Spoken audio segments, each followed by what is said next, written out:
ನಮೋ ರಮಣ. ಶುರು ಮಾಡ್ಬೋದಲ್ವಾ?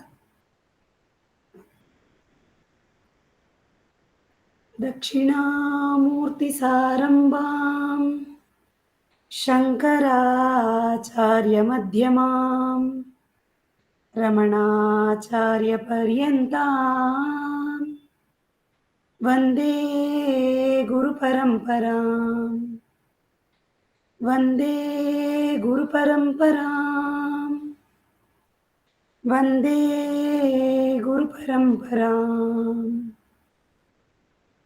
ಶುಕ್ಲಾಂಬರಧರಂ ವಿಷ್ಣುಂ ಶಶಿವರ್ಣಂ ಚತುರ್ಭುಜಂ ಪ್ರಸನ್ನವದನಂ ಧ್ಯಾಯೇತ್ ಸರ್ವವಿಘ್ನೋಪಶಾಂತಯೇ. ಆಂಗಿಕಂ ಭುವನಂ ಯಸ್ಯ ವಾಚಿಕಂ ಸರ್ವವಾಗ್ಮಯಂ ಆಹಾರ್ಯಂ ಚಂದ್ರತಾರಾದಿ ತಂ ನಮಃ ಸಾತ್ವಿಕಂ ಶಿವಂ. ಅರುಣಾಚಲ ರೂಪೇಣ ಪರಿಣಾಮಮುಪಾಗತಂ ತೇಜೋಮಯಂ ಪರಂ ಬ್ರಹ್ಮ ಜ್ಞಾನಾಯ ಮಮ ಜಾಯತಾಂ. ನಮೋ ರಮಣ. ಇಂದಿನ ಸತ್ಸಂಗವನ್ನು ಈ ಪ್ರಾರ್ಥನೆ ಜೊತೆಗೆ ಒಂದು ಪ್ರಾರ್ಥನಾ ಗೀತೆಯೊಂದಿಗೂ ಆರಂಭಿಸೋಣ. ಭಗವಾನ್ ರಮಣರೇ ಸ್ವತಃ ರಚಿಸಿರುವಂತಹ ಈ ಹಾಡು ನನಗೂ ತುಂಬ ಅಚ್ಚುಮೆಚ್ಚಿನ ಈ ಹಾಡು ನಿಮ್ಮೆಲ್ಲರೊಂದಿಗೆ ಹಂಚಿಕೊಳ್ಳಕ್ಕೆ ಇಷ್ಟಪಡ್ತೀನಿ. ಶರಣಾದೆನೋ ನಿನಗೆ ಅರುಣಾಚಲ, ಶರಣಾದೆನೋ ನಿನಗೆ ಅರುಣಾಚಲ, ಶರಣಾದೆನೋ ನಿನಗೆ ಅರುಣಾಚಲ, ಶರಣಾದೆನೋ ನಿನಗೆ ಅರುಣಾಚಲ. ಲೋಕರೀತಿಗೆ ನನ್ನ ಹೊರತಾಗಿ ಬೆಳೆಸಿ ಯಾಕೆ ಸಾಕಿದೆ ಹೀಗೆ ಮರುಳ ಇವನೆನಿಸಿ. ಲೋಕರೀತಿಗೆ ನನ್ನ ಹೊರತಾಗಿ ಬೆಳೆಸಿ ಯಾಕೆ ಸಾಕಿದೆ ಹೀಗೆ ಮರುಳ ಇವನೆನಿಸಿ. ಹಂಬಲಿಸಿ ಕೂಗಿದರು ನೀ ಬಾರದಿರುವೆ, ಈ ನೋವಿಗಿಂತಲೂ ಸಾವೆ ಮೇಲೆನುವೆ. ಹಂಬಲಿಸಿ ಕೂಗಿದರು ನೀ ಬಾರದಿರುವೆ, ಈ ನೋವಿಗಿಂತಲೂ ಸಾವೆ ಮೇಲೆನುವೆ. ಶರಣಾದೆನೋ ನಿನಗೆ ಅರುಣಾಚಲ, ಶರಣಾದೆನೋ ನಿನಗೆ ಅರುಣಾಚಲ.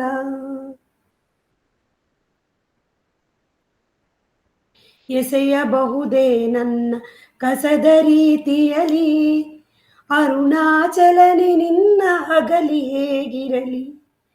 ಎಸೆಯಬಹುದೇ ನನ್ನ ಕಸದ ರೀತಿಯಲಿ, ಅರುಣಾಚಲನೆ ನಿನ್ನ ಅಗಲಿ ಹೇಗಿರಲಿ. ಗಿರಿಯ ಮರೆ ಧರಿಸಿ ನಗುತ್ತಿರುವ ಶಿವನೇ, ಗಿರಿಯ ಮರೆ ಧರಿಸಿ ನಗುತ್ತಿರುವ ಶಿವನೇ.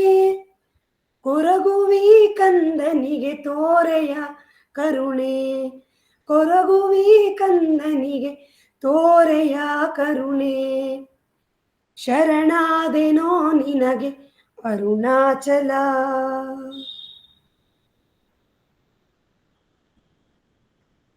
ಗಾಳಿ ನೆಲ ಜಲ ತೇಜ ಅಮಿತ ಆಕಾಶ, ಜೀವಕ್ಕೆ ನೆಲೆಯಾದ ಜಡದ ಆವಾಸ.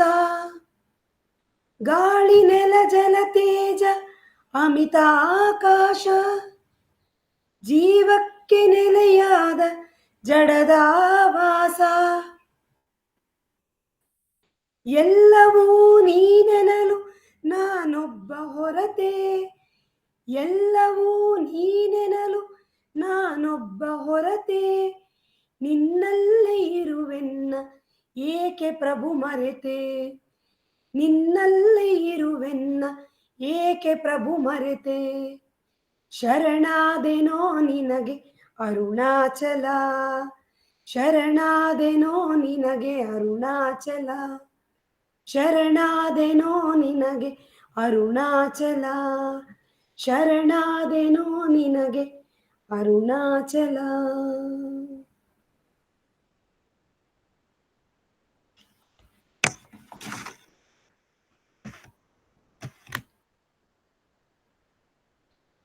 ಓಂ ನಮೋ ಭಗವತೆ ಶ್ರೀರಮಣಾಯ.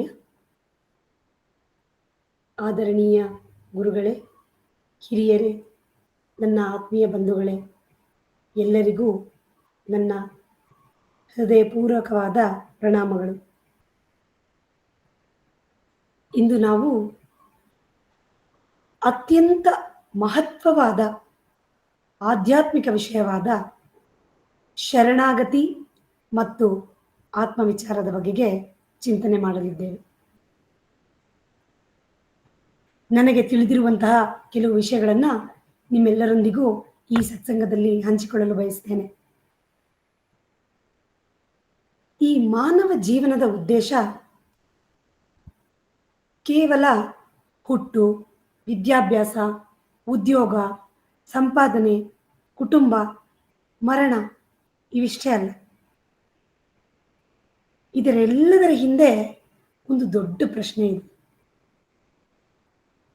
ಆ ಪ್ರಶ್ನೆನೇ ನಾನು ಯಾರು. ಈ ನಾನು ಯಾರು ಎಂಬ ಪ್ರಶ್ನೆಗೆ ಉತ್ತರ ಸಿಕ್ಕಾಗ ಮಾತ್ರ ನಮ್ಮ ಜೀವನ ಪರಿಪೂರ್ಣವಾಗತ್ತೆ, ಸಂಪೂರ್ಣವಾಗತ್ತೆ.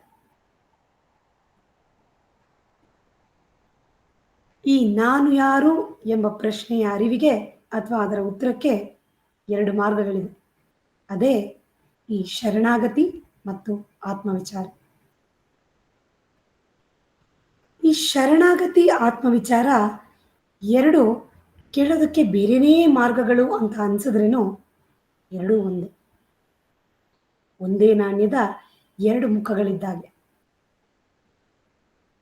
ಒಂದೇ ಸತ್ಯದ ಎರಡು ಮಾರ್ಗಗಳು, ಶರಣಾಗತಿ ಮತ್ತು ಆತ್ಮವಿಚಾರ.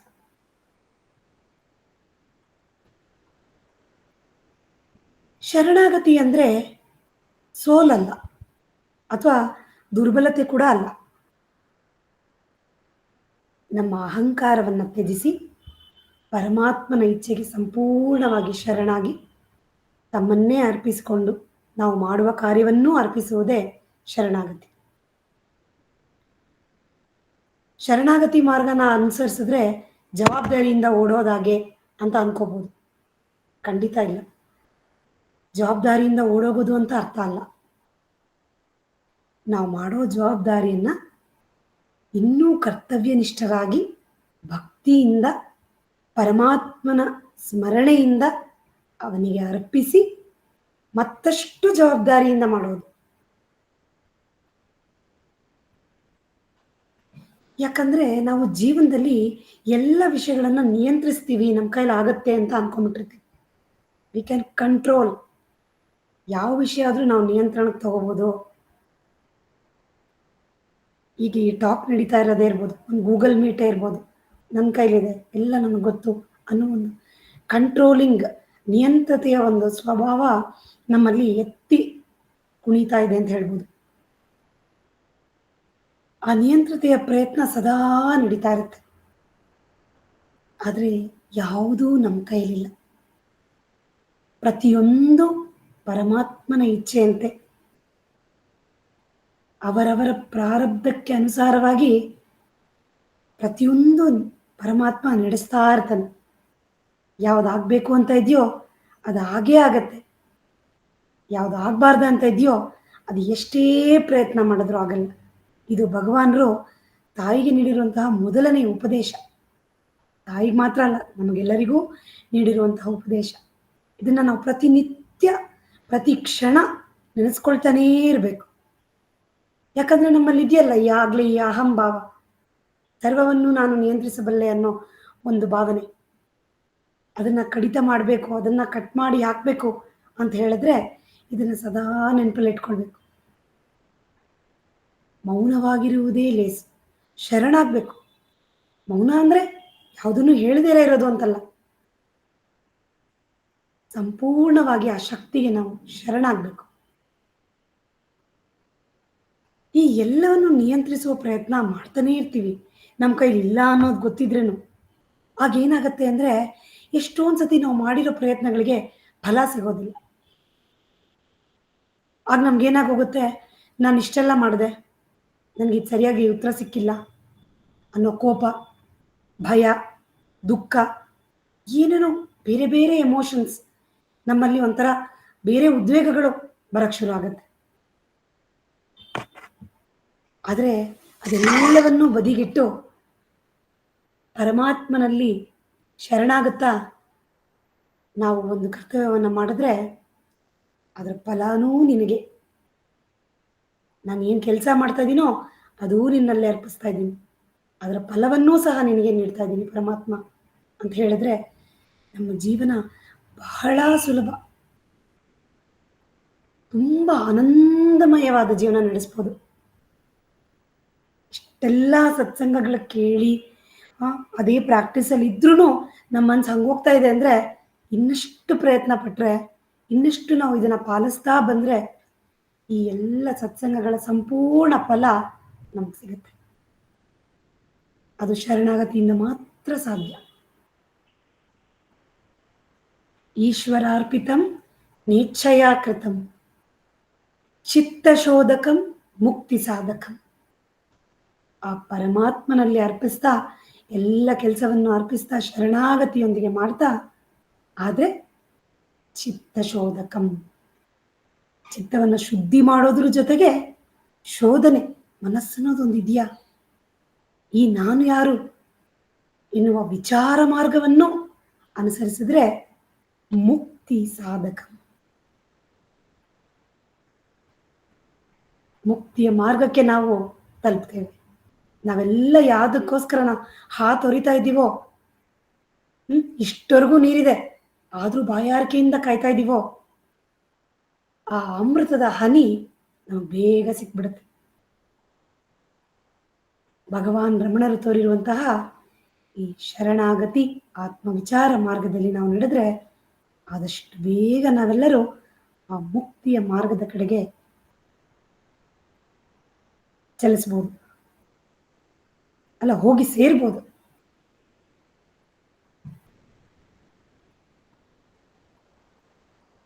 ಈ ಅಹಂಭಾವ ಇರೋದ್ರಿಂದ ಶರಣಾಗತಿ ಮಾಡೋದಕ್ಕೆ ತುಂಬ ಕಷ್ಟ. ಈಗ ಚಿಕ್ಕ ಮಕ್ಕಳು ಎಷ್ಟು ಚೆನ್ನಾಗಿ ರೋಡಲ್ಲಿ ಹೋಗ್ಬೇಕಾದ್ರೆ ತಂದೆ ತಾಯಿ ಕೈ ಇಟ್ಕೊಂಡ್ಬಿಡ್ತಾರೆ, ತುಂಬ ಈಸಿ, ನೋ ಈಗೋ, ಅವ್ರಿಗೆ ನಡೆಯಕ್ಕೆ ಬರಲ್ಲ ಅಂತೇನಿಲ್ಲ, ಆದರೂ ಸಿಂಪಲ್, ಹ್ಯಾಪಿ, ಖುಷಿಯಾಗಿ ಕೈ ಹಿಡ್ಕೊಂಡಿರ್ತಾರೆ, ಕರ್ಕೊಂಡು ಹೋಗೇ ಹೋಗ್ತಾರೆ. ಅವ್ರು ಎಲ್ಲಿಗೆ ಹೋದ್ರು ಸರಿ ನನ್ನನ್ನು ಅವ್ರ ಜೊತೆ ಕರ್ಕೊಂಡು ಹೋಗ್ತಾರೆ ಅನ್ನೋ ಒಂದು ಸಂಪೂರ್ಣ ಶರಣಾಗತಿ ಭಾವದಿಂದ ಭಯನೇ ಇಲ್ಲದೆ ಅವ್ರ ಕೈ ಹಿಡ್ಕೊಳ್ತಾರೆ. ಹಾಗೆ ನಾವು ಸಹ ಆ ಪರಮಾತ್ಮನ ಕೈ ಹಿಡಿದು, ಸದ್ಗುರುಗಳ ಕೈ ಹಿಡಿದು ನಮ್ಮ ಜೀವನವನ್ನು ನಡೆಸ್ತಾ ಹೋದರೆ ನಾವೆಲ್ಲರೂ ಆನಂದಮಯವಾದ ಒಂದು ತಾಣಕ್ಕೆ ತಲುಪಬಹುದು.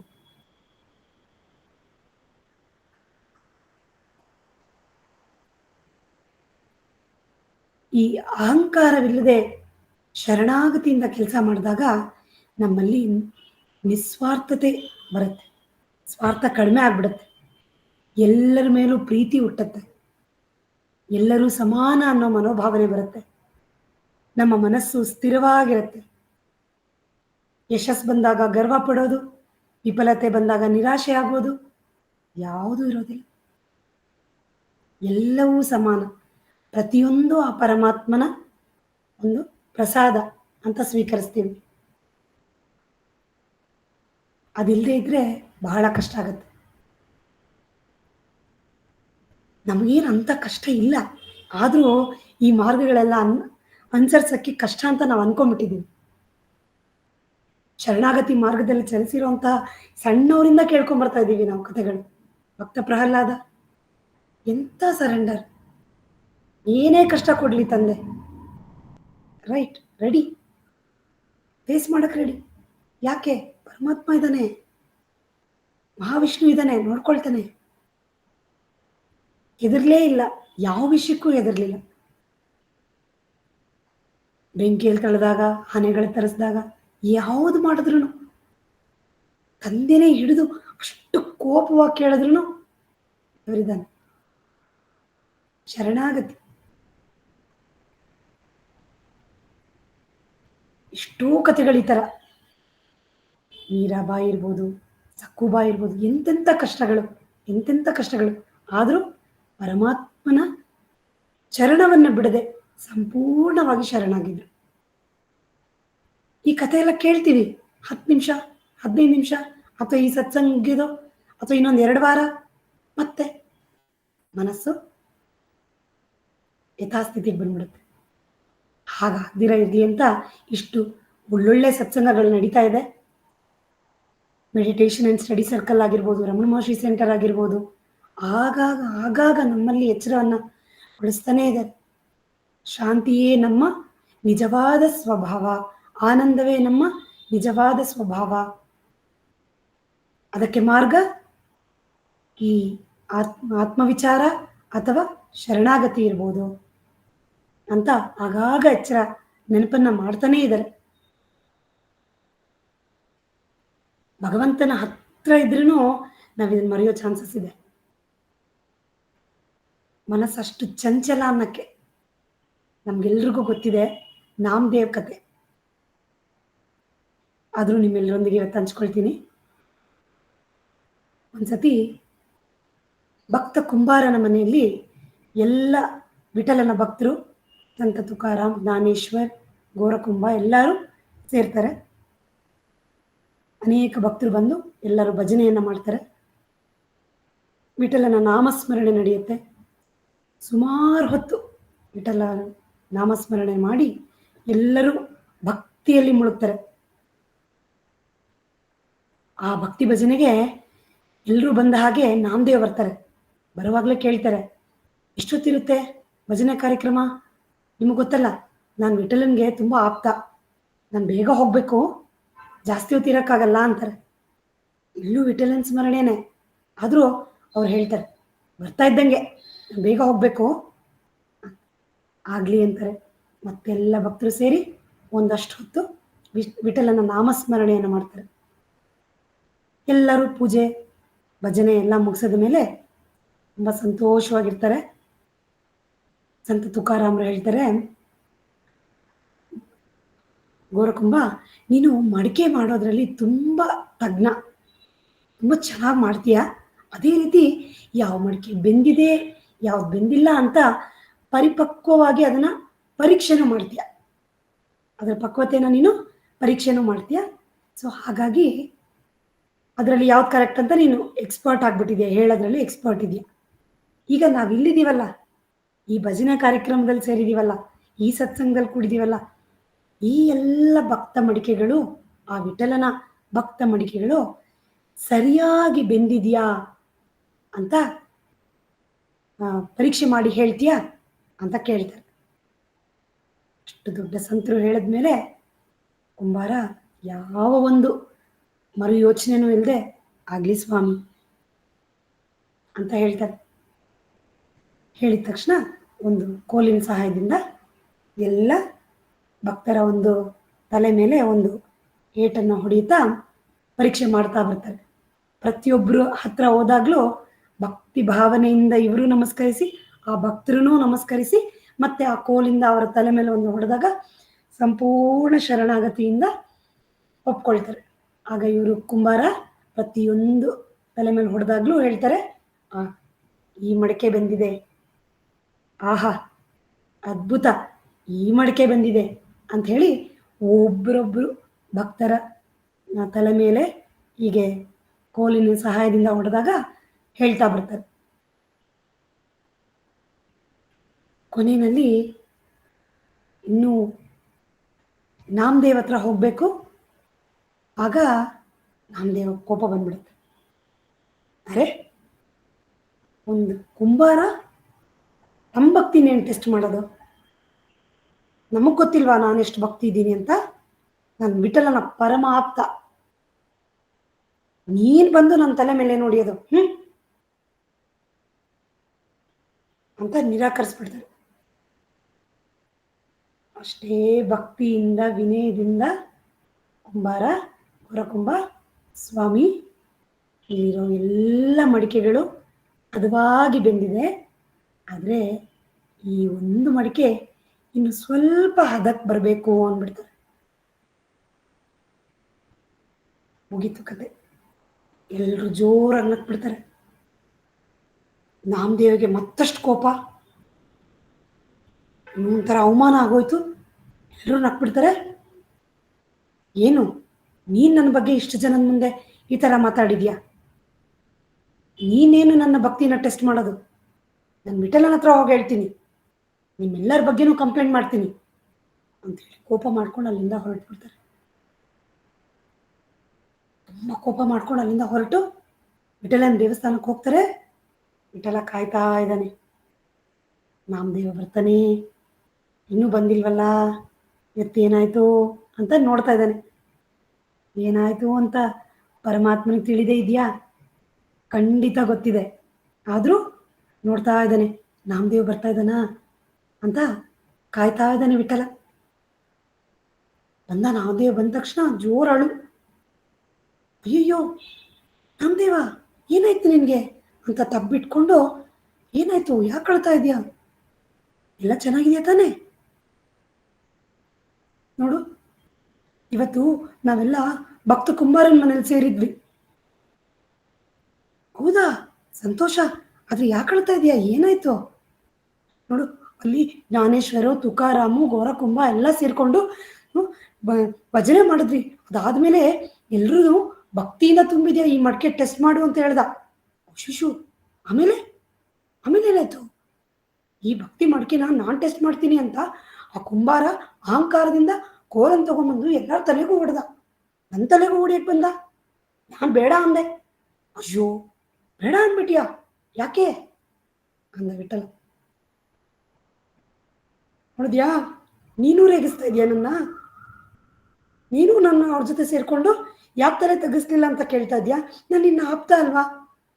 ನಾನು ಪರಮ ಭಕ್ತ ಅಲ್ವಾ? ನನಗೇನಕ್ಕೆ ಅವ್ರು ಟೆಸ್ಟ್ ಮಾಡಬೇಕು ನನ್ನ ಭಕ್ತಿ ಬಗ್ಗೆ ಅಂತ ಕೇಳ್ದ. ನೋಡು, ಇಷ್ಟೆಲ್ಲ ಆಗಿದ್ದೇನೆ ಕೇಳು, ನಿನ್ ಭಕ್ತನೇ, ನನಗೆ ಗೊತ್ತು ನೀನು ಎಷ್ಟು ಒಳ್ಳೆಯವನು ಅಂತ. ಆದ್ರೆ ನೀನು ಸುಮ್ಮನೆ ಇದ್ಬಿಡ್ಬೇಕಾಗಿತ್ತು. ಆಗ ಯಾರೂ ನಗ್ತಾ ಇರ್ಲಿಲ್ಲ. ನಿನ್ಗೂ ತಲೆ ಮೇಲೆ ಒಂದು ಹೊಡೆದು ಈ ಮಡಿಕೆನೂ ಬೆಂದಿದೆ ಅಂತ ಹೇಳ್ಬಿಡ್ತಾ ಇದ್ರು, ಈಸಿ ಆಗ್ತಾ ಇತ್ತಲ್ವಾ? ಓಹೋ, ನೀನು ಅವ್ರ ಪಕ್ಷನಾ, ನನಗೂ ಇದೇ ಥರ ಹೇಳ್ಬಿಟ್ಯಾ, ಸರಿ ಬಿಡು ಅಂತ ಇನ್ನಷ್ಟು ಕೋಪಿಸ್ಕೊಳ್ತಾನೆ. ಆಗ ಹೇಳ್ತಾನೆ ವಿಠಲ, ಹೇಳಿದ್ರು, ನಾಮದೇವ್ ಕೇಳೋ, ನಾನು ನಿಮ್ಗೆ ಏನೇ ಹೇಳಿದ್ರು ನೀನು ಕೇಳೋ ಸ್ಥಿತಿನಲ್ಲಿಲ್ಲ. ಹಾಗಾಗಿ ಈಗ ನಾನು ಹೇಳಿದ್ರೆ ನೀನು ತಪ್ಪನ್ಸುತ್ತೆ. ನೀನು ನಾನು ಇವಾಗ ಏನು ಹೇಳಬೇಕು ಅಂತ ಇದ್ದೀನೋ ಉತ್ತರ ನಿನಗೇ ತಿಳಿಬೇಕು ಅಂದರೆ, ಇಲ್ಲಿಂದ ಒಂದು ಕಾಡಲ್ಲಿ ಒಂದು ದೇವಾಲಯ ಇದೆ, ಹಳೆಯ ದೇವಸ್ಥಾನ. ಅಲ್ಲೊಬ್ರು ಭಕ್ತಿರ್ತಾರೆ, ಅವ್ರನ್ನ ಹೋಗಿ ಭೇಟಿ ಮಾಡು, ನಿಮಗೆಲ್ಲ ಅರ್ಥ ಆಗುತ್ತೆ, ಸಮಾಧಾನನೂ ಆಗುತ್ತೆ, ಹೋಗು ಅಂತ ಕಳಿಸ್ತಾರೆ. ನಾಮದೇವ್ ಅಲ್ಲಿಂದ ಬೇಸರದಿಂದನೇ ಹೋಗ್ತಾರೆ. ಆದರೆ ವಿಠಲನ ಆಪ್ತ ಅಲ್ವಾ, ಅವ್ರು ಏನು ಹೇಳಿದ್ರು ಕೇಳ್ತಾರಲ್ಲ, ಹಾಗಾಗಿ ಅಲ್ಲಿಂದ ಹೊರಡ್ತಾರೆ. ಹೋಗಿ ಆ ದೇವಸ್ಥಾನಕ್ಕೆ ಹೋದಾಗ ಭಾಳ ಬಿದ್ದಿರೋ ದೇವಾಲಯ, ಯಾರೂ ಇಲ್ಲ, ಏನೂ ಇಲ್ಲ. ನೋಡ್ತಾ ಇದ್ರೆ ಎಲ್ಲ ಕಂಬಗಳು ಇದು ಎಲ್ಲ ಹಾಳಾಗಿದೆ, ಪಾಳು ಬಿದ್ದಿರೋಂತಹ ಶಿಲೆಗಳು ಇದು ಎಲ್ಲ. ಹೋಗ್ತಾ ಇದ್ದಾರೆ, ಮುಂದೆ ಎಡುತ್ತಾರೆ. ಆಗ ಅಲ್ಲೊಬ್ರು ಯಾರೋ ಮಲಗಿರ್ತಾರೆ, ತುಂಬ ವಯಸ್ಸಾದವರು. ತಕ್ಷಣ ಇವರು ನಮಸ್ಕಾರ ಮಾಡಿಕೊಂಡು, ಯಾರಿದು ಇಲ್ಲಿ ಮಲಗಿದ್ದೀರಾ ಅಂತ ಹೇಳಿ ಮುಂದೆ ಹೋಗ್ಬೇಕಾದ್ರೆ, ಓ ನಾಮದೇವ್, ವಿಠಲ ಹೇಳಿದ್ರಾ, ಬಂದ್ಯಾ ಬಾ ಅಂತಾರೆ. ನಾಮದೇವ್ಗೆ ತುಂಬ ಶಾಕ್ ಆಗೋಗುತ್ತೆ. ಇದೇನು, ವಿಠಲ ಹೇಳಿದ ವ್ಯಕ್ತಿ ಇವರ, ಈ ಹಣ್ಣು ಮುದುಕನ, ನನಗೇನು ಉತ್ತರ ಕೊಡ್ತಾರೆ, ನನ್ನ ಭಕ್ತಿ ಭಾವದ ಬಗ್ಗೆ ಇವ್ರೇನು ಹೇಳ್ತಾರೆ, ಅದು ಬೇರೆ ಹೀಗೆ ಮಲಗಿದ್ದಾರೆ ಅಂತ ನೋಡ್ತಾರೆ. ಅವ್ರ ಕಾಲು ಒಂದು ಶಿವಲಿಂಗದ ಮೇಲೆ ಇಟ್ಟಿರ್ತಾರೆ. ಕೋಪ ಬರತ್ತೆ ಮತ್ತಷ್ಟು ಇವ್ರಿಗೆ. ಇದೇನು ಇವರು ಎಷ್ಟು ದೊಡ್ಡವರು, ಅಷ್ಟು ಗೊತ್ತಾಗಲ್ವ, ದೇವ್ರ ಮೇಲೆ ಕಾಲಿಟ್ಕೊಂಡು ಮಲ್ಕೊಂಡಿದ್ದಾರೆ ಅಂತ ಹೇಳಿ ಕೋಪ ಮಾಡಿ, ತಾತ, ಅಜ್ಜ, ಕಾಲು ಸ್ವಲ್ಪ ಆ ಕಡೆ ಇಟ್ಕೊಳ್ಳಿ, ಅಲ್ಲಿ ಶಿವಲಿಂಗ ಇದೆ ಅಂತ ಹೇಳ್ತಾರೆ. ಆ ತಾತ ಹೇಳ್ತಾರೆ, ಏನು ಶಿವಲಿಂಗದ ಮೇಲ? ಅಯ್ಯಯ್ಯೋ, ನನಗೆ ಕಾಣಿಸ್ತಾನೂ ಇಲ್ಲ, ಎಲ್ಲಿದ್ದೀನಿ, ಎಲ್ಲಿ ಕಾಲಿಟ್ಟಿದ್ದೀನಿ, ಅಯ್ಯೋ ನನಗೆ ಗೊತ್ತಾಗ್ತಾ ಇಲ್ವಲ್ಲಪ್ಪ, ದಯಮಾಡಿ ನನ್ನ ಕಾಲು ಒಂಚೂರು ನೀನೇ ಆ ಕಡೆ ಸರಿಸ್ಬಿಡಪ್ಪ ಅಂತ. ಮತ್ತೆ ನಾಮದೇವ್ ಇನ್ನಷ್ಟು ಕೋಪ, ಫಸ್ಟು ದೇವ್ರ ಮೇಲೆ ಕಾಲು ಇಟ್ಟಿರೋದಲ್ದಿರ ನನಗೆ ಇವ್ರ ಕಾಲೆತ್ತಿ ಆ ಕಡೆ ಇಡು ಅಂತ ಬೇರೆ. ಈಗ ಆಗಿರೋದೆಲ್ಲ ಸಾಲದು, ಇದು ಬೇರೆ ಅಂತ ಇನ್ನಷ್ಟು ಕೋಪ ಮಾಡಿಕೊಂಡು ಏನೋ ಹೋಗ್ಲಿ ಮಾಡಬೇಡ, ಅಟ್ಲೀಸ್ಟ್ ದೇವ್ರ ಮೇಲೆ ಇದೆಯಲ್ಲ ಕಾಲು, ಆ ಕಡೆ ಇಡೋಣ ಅಂತ ಕಸಿವಿಸಿಯಿಂದ ಅವ್ರ ಕಾಲು ತಗೊಂಡು ಪಾದ ತಗೊಂಡು ಆ ಕಡೆ ಇಡಕ್ಕೆ ಹೋಗ್ತಾ ಇದ್ದಾರೆ. ಆಗ್ತಾ ಇಲ್ಲ, ಎಳೆದು ಹೇಗೋ ಮಾಡಿ ಇಡಕ್ಕೆ ಹೋಗ್ತಿದ್ದಾರೆ. ಅಲ್ಲಿ ಇಟ್ಟರು ನೆಲದಲ್ಲಿ ಅಲ್ಲೊಂದು ಶಿವಲಿಂಗ ಉದ್ಭವ. ಇದೇನಪ್ಪ ಅಂತೇಳಿ ಇನ್ನೊಂಚೂರು ಜರುಗಿಸಿ ಆ ಕಡೆಗೆ ಹೋಗ್ತಾರೆ. ನಾನು ನೋಡಿಲ್ಲ ಅನ್ಸುತ್ತೆ, ಹಳೆಯ ದೇವಸ್ಥಾನ ಬೇರೆ, ಇಲ್ಲೆಲ್ಲೋ ಇದೆ ಅನ್ಸುತ್ತೆ ಶಿವಲಿಂಗ, ನಾನು ನೋಡಿಲ್ಲ ಅಂತ ಇನ್ನೊಂದಷ್ಟು ದೂರ ತಗೊಂಡೋಗ್ತಾರೆ. ಹೀಗೆ ಒಂದು ಪೂರ್ತಿ ಒಂದು ಪ್ರದಕ್ಷಿಣೆ ಬರ್ತಾರೆ. ಎಲ್ಲೋದ್ರೂ ಅವ್ರ ಪಾದ ಎಲ್ಲಿಡಬೇಕು ಅಂತ ಹೇಳಿದ್ರು ಅಲ್ಲೆಲ್ಲ ಶಿವಲಿಂಗದ ಒಂದು ಉದ್ಭವ ಆಗುತ್ತೆ. ನಾಮದೇವ್ಗೆ ಅರಿವಾಗುತ್ತೆ, ದೇವರಿಲ್ಲದ ಸ್ಥಳ ಇಲ್ಲ ಅಂತ ಹೇಳಿ ಅರಿವಾಗಿ ಅವರ ಪಾದವನ್ನ ತನ್ನ ಶಿರದ ಮೇಲೆ ಇಟ್ಕೊಳ್ತಾರೆ. ಅವರು ಒಂದು ಶಿವಲಿಂಗವಾಗಿ ಪರಿವರ್ತನೆ ಆಗ್ಬಿಡ್ತಾರೆ. ಅವರ ಅಹಂಕಾರಕ್ಕೆ ಉತ್ತರ ಸಿಕ್ಬಿಡುತ್ತೆ, ಶರಣಾಗ್ಬಿಡ್ತಾರೆ. ಶರಣಾಗತಿಯಿಂದ ಸ್ವಾಮಿ ಗುರುಗಳ ಪಾದವನ್ನ ತಮ್ಮ ತಲೆ ಮೇಲೆ ಇಟ್ಕೊಳ್ತಾರೆ. ಓ ವಿಠಲ, ಇದೇನಾ ನೀನು ಹೇಳಿದ್ದು, ಎಂಥ ಮೂಢನಾಗಿದ್ದೆ ನಾನು ಅಂತಾರೆ. ಪರಮ ಆಪ್ತ, ವಿಠಲನ ಕ್ಲೋಸೆಸ್ಟ್ ಫ್ರೆಂಡ್ ನಾಮದೇವ್, ಪರಮ ಆಪ್ತ. ಇನ್ನು ನಾವು ನೀವು ಒಂದು ಸ್ವಲ್ಪ ದಿನಗಳಲ್ಲಿ ಕೇಳಿರೋ ಶರಣಾಗತಿ ಇನ್ನೆಷ್ಟು ಊರಬೇಕು ನಮ್ಮಲ್ಲಿ, ಅದು ಉಸಿರಾಟದಷ್ಟು ಸಹಜವಾಗಬೇಕು. ಇದು ನಿಮ್ಗೆ ಹೇಳ್ತಾ ನಾನೂ ಅದನ್ನು ಪಾಲಿಸ್ತೇನೆ.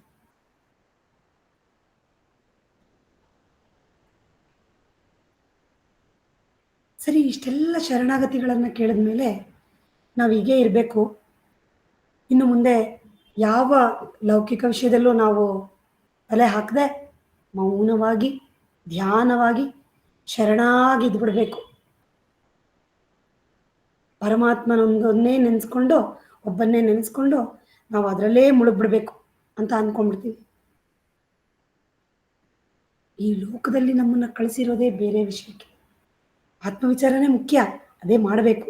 ಆದರೆ ಲೌಕಿಕದಲ್ಲಿ ನಡೀತಾ ಇರುವಂತಹದನ್ನು ಬಿಡದೆ, ಯಾವುದನ್ನೂ ಬಿಡದೆ ಅದರ ಜೊತೆಯಲ್ಲಿ ಆತ್ಮವಿಚಾರ. ಈಗ ನಾವು ಭಗವಾನ್ ರಮಣರ ಜೀವನವನ್ನೇ ನೋಡ್ಬೋದು. ಭಗವಾನ್ ರಮಣರ ಜೀವನದಲ್ಲಿ ಹೇಗೆ ಆತ್ಮವಿಚಾರ ಮತ್ತು ಶರಣಾಗತಿ ಎರಡೂ ಇದೆ ಅಂದರೆ,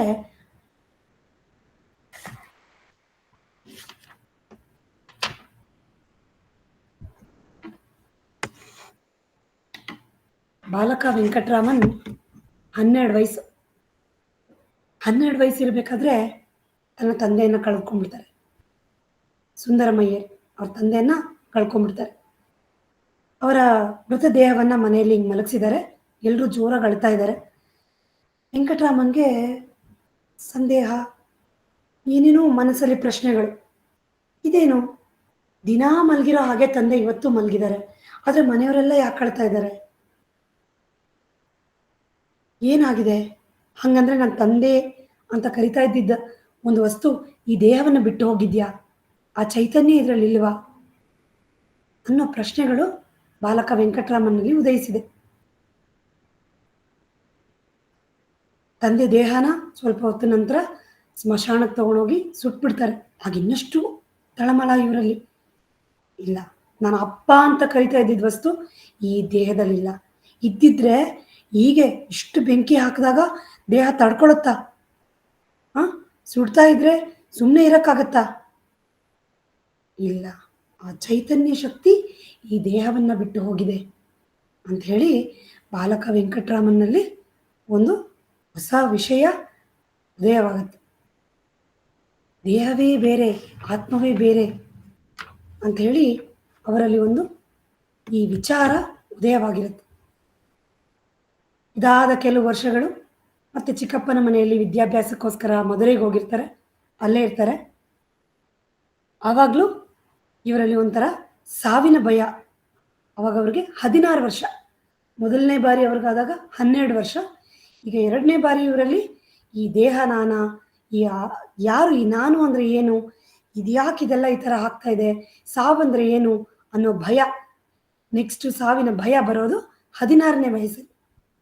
16ನೇ ವಯಸ್ಸಲ್ಲಿ ಮನೆಯಲ್ಲಿ ಒಬ್ಬರೇ ಇದ್ದಾರೆ, ತೀವ್ರವಾದ ಸಾವಿನ ಭಯ. ಯಾರ ಹತ್ರನೂ ಹೋಗಿ ಹೇಳ್ಕೊಳಕ್ಕೂ ಆಗ್ತಾ ಇಲ್ಲ, ಸಹಾಯನೂ ಕೇಳೋಕ್ಕಾಗ್ತಾ ಇಲ್ಲ, ಏನೂ ಮಾಡೋಕ್ಕಾಗ್ತಾ ಇಲ್ಲ. ಅಷ್ಟು ತೀವ್ರತೆ, ಈಗಲೇ ಈ ಕ್ಷಣ ಬಂದುಬಿಟ್ಟಿದೆ ಸಾವು ಅನ್ನೋಷ್ಟು ಭಯ. ತಕ್ಷಣ ವೆಂಕಟರಾಮನ್ ಇದನ್ನು ಹೆದರಿಸಲೇಬೇಕು ಅಂತ ಹೇಳಿ ಕೈ ಕಾಲುಗಳನ್ನು ಬಿಗಿ ಹಿಡಿದು ದೇಹವನ್ನು ಗಟ್ಟಿ ಮಾಡ್ಕೊಳ್ತಾ ನೆಲದ ಮೇಲೆ ಮಲಗಿ ಉಸಿರನ್ನು ಬಿಗಿ ಹಿಡ್ಕೊಂಡ್ಬಿಡ್ತಾರೆ. ಬಾಯಿಂದ ಯಾವುದೇ ಶಬ್ದ ಹೊರ ಬರದೇ ಇರೋ ಹಾಗೆ ಕಣ್ಣನ್ನು ಮುಚ್ಚಿ ದೇಹ ಒಂದು ಕೊರಡಿನಂತಾಗಿದೆ ಅಂಥೇಳಿ ನೇರವಾಗಿ ಮಲಗಿರ್ತಾರೆ. ಆವಾಗಲೂ ನಾನು ನಾನು ನಾನು ಅನ್ನೋ ಒಂದು ಭಾವನೆ ಅವರಲ್ಲಿದೆ. ಅದಾಗಿ ಮತ್ತೆ ಈ ದೇಹವನ್ನು ಸತ್ತಂತಾಗಿದೆ, ಇದನ್ನು ತಗೊಂಡೋಗಿ ಸ್ಮಶಾನಕ್ಕೆ ಹಾಕಿದ್ದಾರೆ, ಅಲ್ಲಿ ಸುಟ್ಬಿಟ್ಟಿದ್ದಾರೆ, ಬೂದಿನೂ ಆಗೋಗಿದೆ. ಆದರೂ ಈ ನಾನು ನಾನು ಎಂಬ ನಿರಂತರ ದನಿಯ ಬೆಳಕು ಬೆಳಗ್ತಾನೇ ಇದೆ.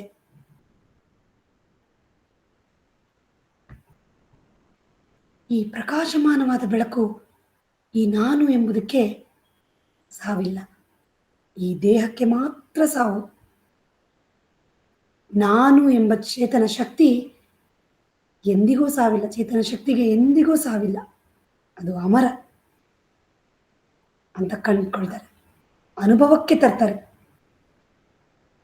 ಯಾರ ಸಹಾಯವೂ ಇಲ್ಲದೆ ಸ್ವಸಹಾಯದಿಂದ ಅನುಭವಕ್ಕೆ, ಈ ನಾನು ಎಂಬ ಭಾವನೆಯನ್ನು ಅನುಭವಕ್ಕೆ ತಂದುಕೊಳ್ತಾರೆ. ಇದು ಸಂಗೀತದಲ್ಲಿ ಮೂಡುವ ಶ್ರುತಿಯಂತೆ, ಆಧಾರದಂತೆ, ಅದು ಹೋಗಲ್ಲ, ಸದಾ ಇರುವಂತಹದ್ದು, ಚೇತನ, ಅಮರ.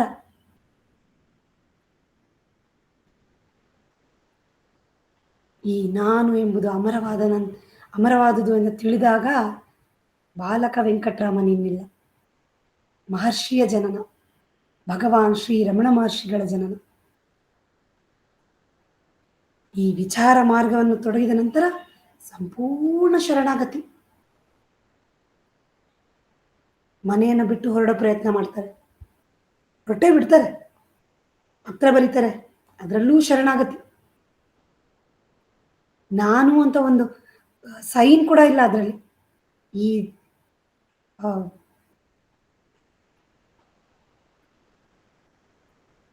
ಇದು ತನ್ನ ತಂದೆಯನ್ನು ಹುಡುಕುತ್ತಾ ಹೊರಟಿದೆ ಅಂಥೇಳಿ ಒಂದು ಲೈನ್ ಅಷ್ಟೇ ಬರೀತಾರೆ.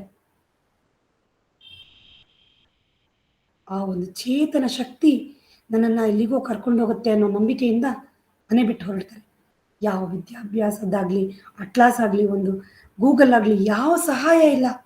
ಸಂಪೂರ್ಣ ಶರಣಾಗತಿಯಿಂದ ಮನೆ ಬಿಟ್ಟು ಹೊರಟು ಅರುಣಾಚಲ ತಲುಪ್ತಾರೆ. ಆ ಅರುಣಾಚಲ ತಲುಪಿದ ಮೇಲೂ ಮುಂದೆ ಹೇಗಿರ್ತೀನೋ, ಎಲ್ಲಿರ್ತೀನೋ ಯಾವುದರ ಅರಿವು ಇಲ್ಲ, ದೇಹದ ಅರಿವು ಸಹ ಇಲ್ಲ.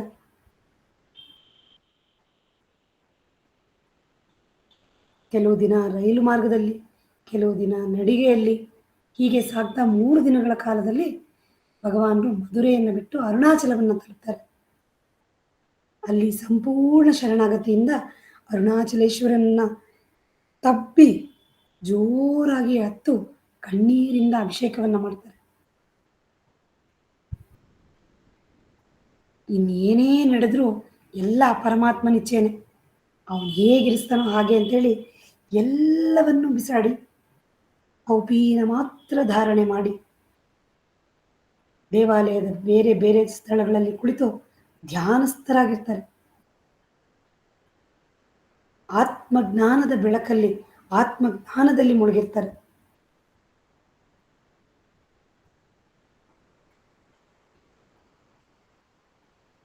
ಆ ಆತ್ಮಜ್ಞಾನದಲ್ಲಿ ಎಷ್ಟು ಸಂಪೂರ್ಣ ಶರಣಾಗತಿಯಿಂದ ಇರ್ತಾರೆ ಅಂದರೆ, ಹಾವು ಚೇಳು ಎಲ್ಲ ಇವ್ರ ತೊಡೆ ಎಲ್ಲ ಕಚ್ಚಿದ್ರು ಅವ್ರಿಗೆ ಗೊತ್ತೇ ಇಲ್ಲ, ದೇಹದ ಪರಿವೇ ಇಲ್ಲ.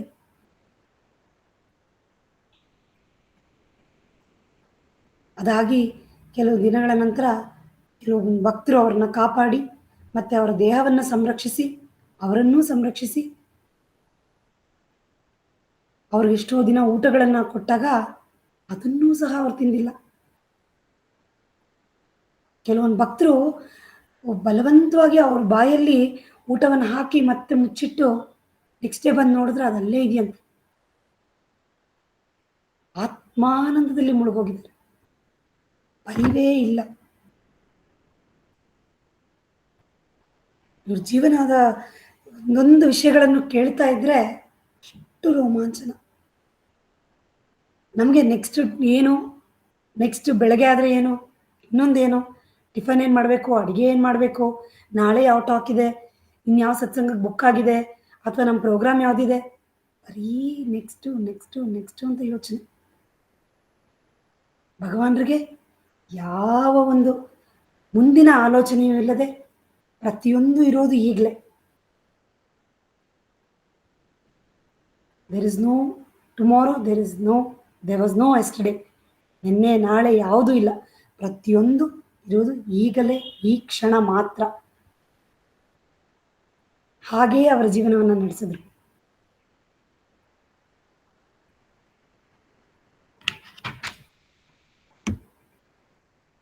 ಆ ಆತ್ಮ ವಿಚಾರದ ಮಾರ್ಗವನ್ನ ಎಲ್ಲರಿಗೂ ಮೌನದಿಂದಲೇ ಪಸರಿಸ್ತಾ ಇದ್ರು. ಎಷ್ಟೋ ಜನ ಭಕ್ತರು ಆಕರ್ಷಿತರಾಗಿ ವಿದೇಶಗಳಿಂದ ಸಹ ಭಗವಾನರ ಒಂದು ಆತ್ಮ ವಿಚಾರದ ಮಾರ್ಗಕ್ಕೆ ಅನುಕರಣೆಯನ್ನು ಮಾಡ್ತಾ ಪ್ರತಿಯೊಬ್ಬರು ಬಂದರು. ಹೀಗೆ ಮಾಡ್ತಾ ಬಂದಿದ್ರಲ್ಲಿ ಸೂರಿ ನಾಗಮ್ಮ ಅನ್ನೋರು ಒಬ್ರು. ಭಗವಾನರ ಜೀವನದಲ್ಲಿ ಸೂರಿ ನಾಗಮ್ಮ ಅನ್ನೋರು ಅವರ ಆಶ್ರಮದಲ್ಲೇ ನೆಲೆಸಿ ಅವ್ರ ಜೀವನದಲ್ಲಿ ಪ್ರತಿನಿತ್ಯ ಏನು ನಡೀತಾ ಇತ್ತು ಅನ್ನೋದನ್ನ ಒಂದು ಪತ್ರಗಳ ಮೂಲಕ ತಮ್ಮ ಅಣ್ಣನಿಗೆ ಬರೆದು ಪ್ರತಿನಿತ್ಯ ಕಳಿಸ್ತಾ ಇದ್ರು, ಏನು ನಡೀತಾ ಇತ್ತು ಅನ್ನೋದನ್ನ. ಆ ರೀತಿ ಭಗವಾನ್ ರಮಣರ ಆಶ್ರಮದಲ್ಲಿ ನಡೀತಾ ಇದ್ದಂತಹ ಎಲ್ಲ ಸನ್ನಿವೇಶಗಳನ್ನು ಇವತ್ತು ನಮಗೆಲ್ಲ ಸಿಗ್ತಾ ಇದೆ. ನಾವೆಲ್ಲ ಹೀಗೆ ಸತ್ಸಂಗದಲ್ಲಿ ಕೂತು ಅದನ್ನು ಮೆಲುಕು ಹಾಕ್ಬೋದು, ಮಾತಾಡ್ಬೋದು, ಅದರ ವಿಚಾರಗಳನ್ನು ನಾವು ನೆನಪಲ್ಲಿ ಇಟ್ಕೊಳ್ಬೋದು, ಕಥೆಗಳನ್ನು ಕಲಿಬೋದು, ನಾವೂ ನಮ್ಮ ಜೀವನದಲ್ಲಿ ಅಳವಡಿಸ್ಕೋಬೋದು, ರೂಢಿಸ್ಕೋಬೋದು. ಅಂದರೆ ಈ ರೀತಿಯ ಭಕ್ತರುಗಳ ಸಹಾಯದಿಂದ, ಭಗವಾನರ ಅನುಗ್ರಹದಿಂದ ಸೂರಿ ನಾಗಮ್ಮನಂತವ್ರು ಬಂದು ನಮಗೆ ಇದೆಲ್ಲ ಅನುಕೂಲ ಮಾಡಿಕೊಟ್ಟಿದ್ದಾರೆ. ಇವತ್ತು ಅದರ ಒಂದು ಕಥೆಯನ್ನು ನಿಮ್ಮ ಮುಂದೆ ಓದೋಕ್ಕೆ ಇಷ್ಟಪಡ್ತೀನಿ. ಶರಣಾಗತಿ ಅಂತ ಟಾಪಿಕ್ ತಗೊಂಡ್ಮೇಲೆ ಖಂಡಿತ ಶರಣ ಆಗಲಿಲ್ಲ ಅಂದರೆ ಏನು ಮಾತಾಡ್ಸೋಕ್ಕಾಗದೇ ಇಲ್ಲ. ವಿಚಾರನೂ ಇರಬೇಕು, ಶರಣಾಗತಿನೂ ಆಗಲೇಬೇಕು. ಈಗಾಗಲೇ ನಾವು ಸತ್ಸಂಗ ಶುರು ಮಾಡೋಕ್ಕೆ ಮುಂಚೆ ವಾಸು ಅಂಕಲ್ ಹೇಳ್ದಂಗೆ ನಾವು ವಿಚಾರನೂ ಇರಬೇಕು, ಆದರೆ ಖಂಡಿತವಾಗಿ ಸಂಪೂರ್ಣ ಶರಣಾಗತಿಯಿಂದ ಅಂತ ಹೇಳಿದಾಗ ನನ್ನ ಟೇಬಲಲ್ಲಿ ಈ ಪುಸ್ತಕದ ಸಿಕ್ತು, ರಮಣಾಶ್ರಮದ ಪತ್ರಗಳು ಅನ್ನೋ ಪುಸ್ತಕ. ಅದರಲ್ಲಿ ಹಿಂಗೆ ತೆಗೆದಿದ ತಕ್ಷಣ ಸಿಕ್ಕಿದ್ದೆ ಅನನ್ಯ ಶರಣಾಗತಿ ಅನ್ನೋ ಒಂದು ಕತೆ, ಆ ಸನ್ನಿವೇಶ. ಸೊ ಹಾಗಾಗಿ ಅದನ್ನು ನಿಮ್ಮೆಲ್ಲರೊಂದಿಗೆ ಹೇಳಬೇಕು ಅಂತ ಅನಿಸ್ತು. ಅದು ಪುಸ್ತಕದಲ್ಲಿರೋ ಹಾಗೆ ಓದೋದು ಮತ್ತಷ್ಟು ಆನಂದ ಅನ್ನಿಸ್ತು. ಓನ್ ವರ್ಡ್ಸಲ್ಲಿ ನಮ್ಮ ಮಾತುಗಳಲ್ಲಿ ಹೇಳಿದಾಗ ಕೆಲವೊಮ್ಮೆ ಆಚೀಚೆ ಆಗ್ಬಿಡುತ್ತೆ, ಏನಾದರೂ ಬೇರೆ ಇದು ಅರ್ಥಗಳು ತಲುಪಿಬಿಡ್ಬೋದು. ಹಾಗಾಗಿ ನನಗನ್ನಿಸ್ತು ಈ ಸತ್ಸಂಗ ಇದ್ರೂ ನಮ್ಮ ಮಾತುಗಳನ್ನೇ ಹಂಚ್ಕೊಳ್ಳೋದಿದ್ರೂ ಹೀಗೆ ಪುಸ್ತಕದಲ್ಲಿ ಇರೋ ಹಾಗೆ ಓದೋಣ ಅಂತ ಅನಿಸ್ತು. ಕ್ಷಮಿಸಿ, ನಾನು ಸತ್ಸಂಗ ಅಂತ ಹೇಳ್ಬಿಟ್ಟು ರೀಡಿಂಗ್ ಮಾಡಿದೆ ಅಂತ ಯಾರಿಗಾದ್ರೂ ಬೇಸರ ಆದರೆ ನಾನು ಇವಾಗ ಇದನ್ನು ಓದಿ ತಿಳಿಸ್ತೀನಿ. ಒಂದು ದಿನ ಬೆಳಗ್ಗೆ ಆಂಧ್ರ ಪ್ರದೇಶದ ಯುವಕರೊಬ್ಬರು ಚೀಟಿಯೊಂದನ್ನು ಬರೆದು ಶ್ರೀಗಳವರಿಗೆ ಕೊಟ್ಟರು, ಅಂದರೆ ಭಗವಾನರಿಗೆ ಕೊಟ್ಟರು. ಅದರಲ್ಲಿ ಸ್ವಾಮಿ, ಭಗವಂತನಲ್ಲಿ ಅನನ್ಯ ಶರಣಾಗತಿಯನ್ನು ಪಡೆದರೆ ಎಲ್ಲವೂ ಲಭಿಸುತ್ತದೆ ಎಂದು ಹೇಳುತ್ತಾರೆ.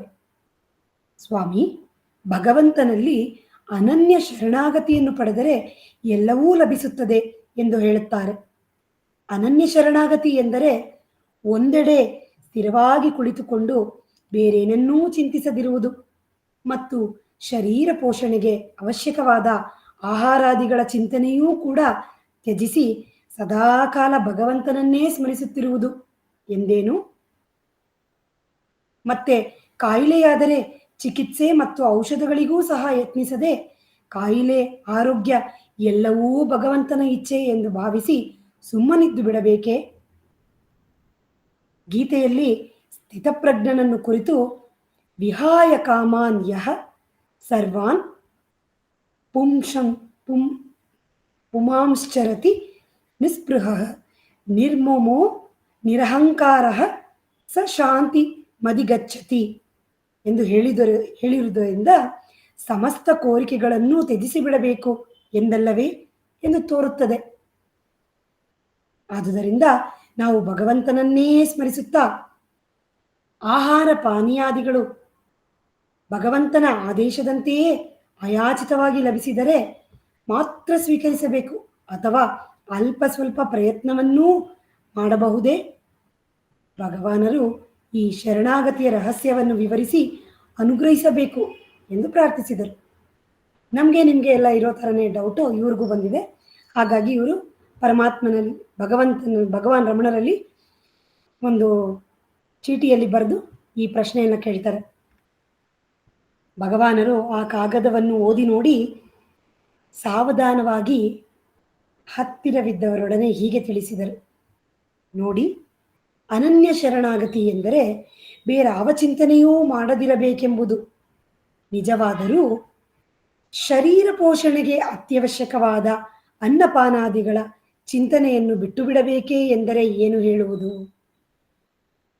ಭಗವದಿಚ್ಛೆಯಿಂದ ಅಯಾಚಿತವಾಗಿ ಬಂದರೆ ಮಾತ್ರ ತಿನ್ನಬೇಕೇ? ಸ್ವಲ್ಪ ಪ್ರಯತ್ನವನ್ನೂ ಮಾಡಬಹುದೇ ಎಂದು ಕೇಳಿದ್ದೀರಿ. ಅಯಾಚಿತವಾಗೇ ಬಂದಿತು ಎನ್ನಿ, ಅದನ್ನು ತಿನ್ನುವ ಪ್ರಯತ್ನವನ್ನಾದರೂ ಮಾಡಬಾರದೆ? ಆಹಾರವನ್ನು ನಿಮ್ಮ ಬಾಯೊಳಗೇ ಇಡುತ್ತಾರೆನ್ನಿ, ಅದನ್ನು ನೀವು ನುಂಗಬೇಡವೇನು? ಅದು ಮಾತ್ರ ಪ್ರಯತ್ನವಲ್ಲವೇನು? ಕಾಯಿಲೆಯಾದರೆ ಔಷಧಿ ಸೇವಿಸಬೇಕೇ ಬೇಡವೇ ಎಂದು ಕೇಳಿದ್ದೀರಿ.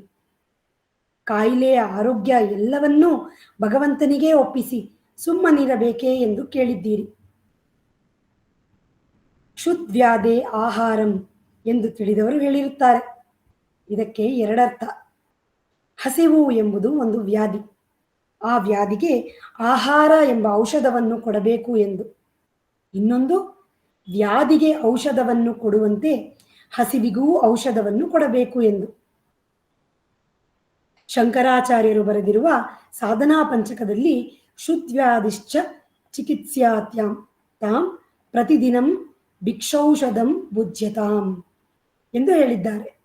ಅಂದರೆ ಹಸಿವೆಂಬ ಕಾಯಿಲೆಗೆ ಚಿಕಿತ್ಸೆಯಾದ ಆಹಾರವೆಂಬ ಭಿಕ್ಷಾನ್ನವನ್ನು ಊಟ ಮಾಡು ಎಂಬುದಾಗಿದೆ.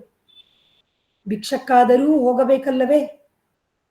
ಎಲ್ಲರೂ ಕದಲದೆ ಕಣ್ಣನ್ನು ಮುಚ್ಚಿ ಕುಳಿತುಕೊಂಡು ಬಂದರೆ ತಿನ್ನೋಣ ಎಂದರೆ ಲೋಕ ವ್ಯವಹಾರ ನಡೆಯುವುದಾದರೂ ಹೇಗೆ? ಆದ್ದರಿಂದ ಅವರವರ ಪ್ರಾರಬ್ಧ ಅನುಸರಿಸಿ ಪ್ರಾಪ್ತವಾದದ್ದನ್ನು ಅನುಭವಿಸುತ್ತಾ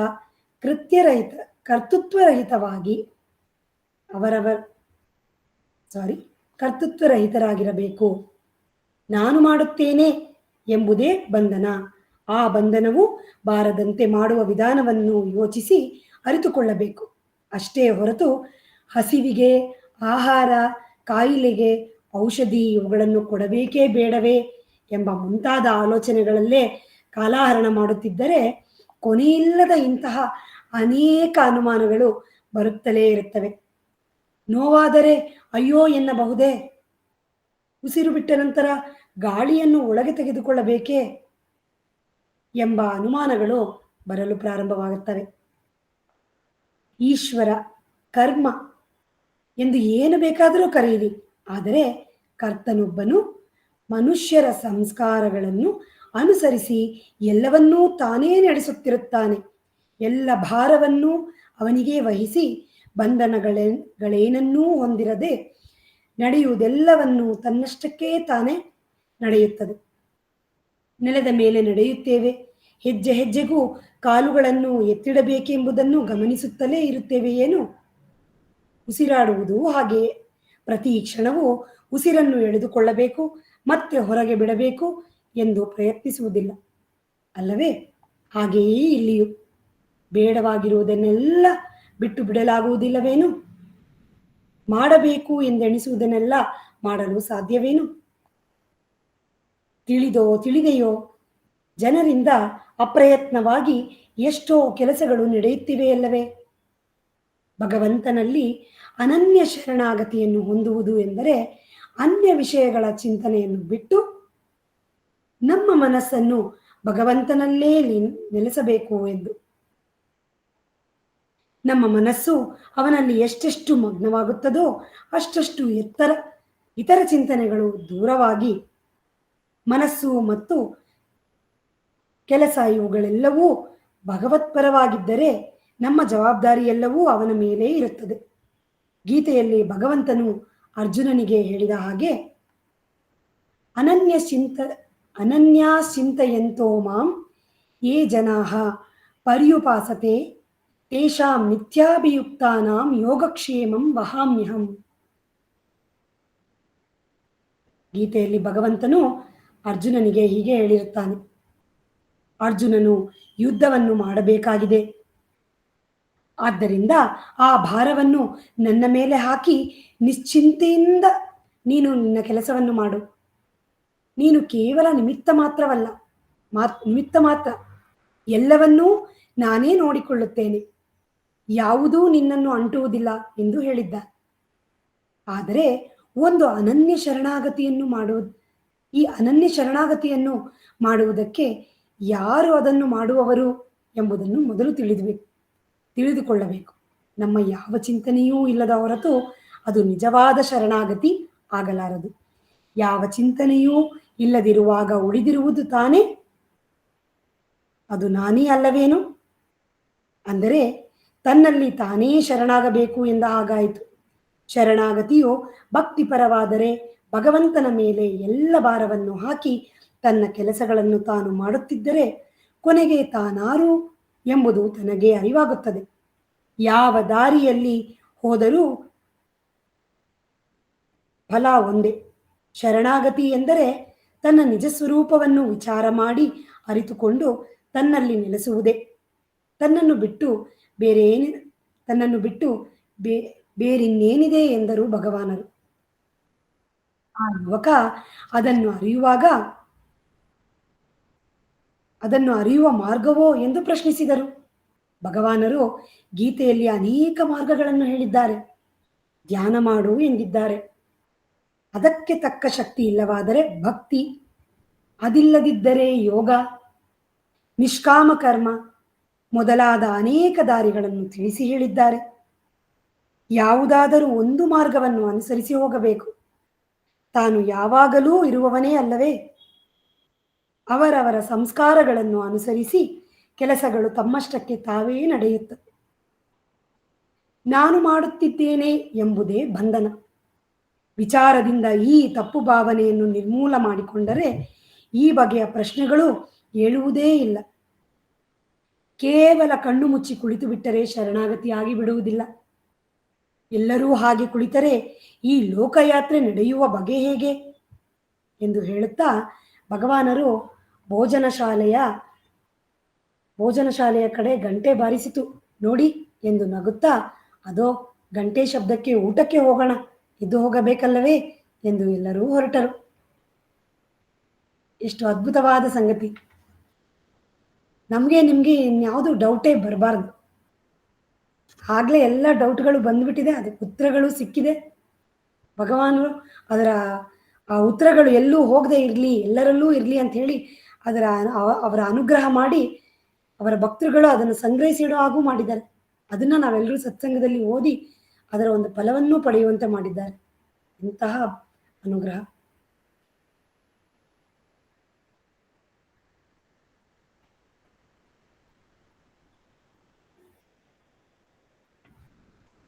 ಶರಣಾಗತಿ ಮತ್ತು ಆತ್ಮವಿಚಾರ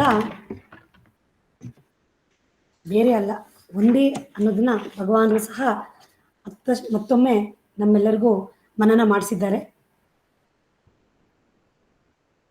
ಸಂಪೂರ್ಣ ಶರಣಾಗತಿ ಮಾಡಿದ್ರೆ ಆತ್ಮಜ್ಞಾನ ಬಂದೇ ಬರುತ್ತೆ. ಹಾಗೆ ಆತ್ಮಜ್ಞಾನ ಬಂದಾಗ ಎಲ್ಲವೂ ತಾನಾಗೆ ಸಂಪೂರ್ಣವಾಗಿ ಶರಣೂ ಆಗ್ಬಿಡುತ್ತೆ. ಸ್ವತಃ ಶರಣಾಗತಿ ಉಂಟಾಗುತ್ತೆ. ಈ ಆತ್ಮವಿಚಾರದ ಮಾರ್ಗವನ್ನ ಅನುಸರಿಸ್ತಾ ಇರುವಾಗ, ಹೀಗೆ ಆಲೋಚನೆಗಳು ಬರ್ತಾ ಇರುವಾಗ, ನಮ್ಮ ನೃತ್ಯ ರೂಪಗಳಲ್ಲಿ ನಡೆದಿರುವಂತಹ ಒಂದು ಸನ್ನಿವೇಶ ಇದು. ಒಂದು ಕತೆ. ಅದನ್ನು ಭಗವಾನ್ ರಮಣರ ಭಕ್ತರು ಬರೆದಿರುವಂತಹದ್ದು. ಅದನ್ನ ಡಾಕ್ಟರ್ ಶಾರದಾರವರು ಅವರ ನೃತ್ಯ ರೂಪಕಕ್ಕೆ ಅಳವಡಿಸ್ಕೊಂಡು ಅದನ್ನ ನಮಗೆಲ್ಲ ಇನ್ನಷ್ಟು ಸುಲಭವಾಗಿ ಅರ್ಥ ಆಗೋ ರೀತಿಯಲ್ಲಿ ಮಾಡಿಸಿದ್ದಾರೆ. ಒಬ್ರು ಸಾಮಾನ್ಯ ದಂಪತಿಗಳು ಹೀಗೆ ಸಾಮಾನ್ಯವಾಗಿ ಮಾತಾಡ್ತಾ ಇರ್ಬೇಕಾದ್ರೆ ಹಸ್ಬೆಂಡಲ್ಲಿ, ಆ ಗಂಡನಲ್ಲಿ ಒಂದು ವಿಚಾರ, ಹೆಂಡತಿಗೆ ಹೇಳ್ಕೊಳ್ಳೇಬೇಕು ಅಂತ. ಆದರೆ ಯಾವಾಗ ಹೇಳೋದು, ಈಗ ಹೇಳೋದು ಬೇಡ, ಅವಾಗ ಹೇಳೋದು ಬೇಡ ಅಂತ ಹೇಳಿ ಮನಸ್ಸಲ್ಲೇ ಇಟ್ಕೊಂಡಿರ್ತಾರೆ. ಒಂದು ದಿನ ಹೇಳ್ಬೇಡ ಅಂತ ಅನ್ಸುತ್ತೆ. ಆಗ ಅವ್ರ ಹೆಂಡತಿ ಹತ್ರ ಹೇಳ್ತಾರೆ, ನನ್ನಲ್ಲಿ ಸುಮಾರು ಯಾರ ಹತ್ರನೂ ಹೇಳೋಕ್ಕಾಗದೇ ಇರೋಷ್ಟು ಅಥವಾ ಹಂಚ್ಕೊಳ್ದೇ ಇರೋಷ್ಟು ಒಂದಷ್ಟು ಸಂಪತ್ತಿದೆ. ಅದನ್ನ ಏನು ಮಾಡಬೇಕು ಅಂತ ಗೊತ್ತಾಗ್ತಾ ಇಲ್ಲ. ನಾನು ನಿನ್ನ ಹತ್ರ ಹೇಳ್ಕೋಬೇಕು ಅಂತ ತುಂಬ ದಿನದಿಂದ ಅಂದ್ಕೊಂಡಿದ್ದೆ, ಇವತ್ತು ಹೇಳ್ಕೊಂಡಿದ್ದೀನಿ ಅಂತಾರೆ.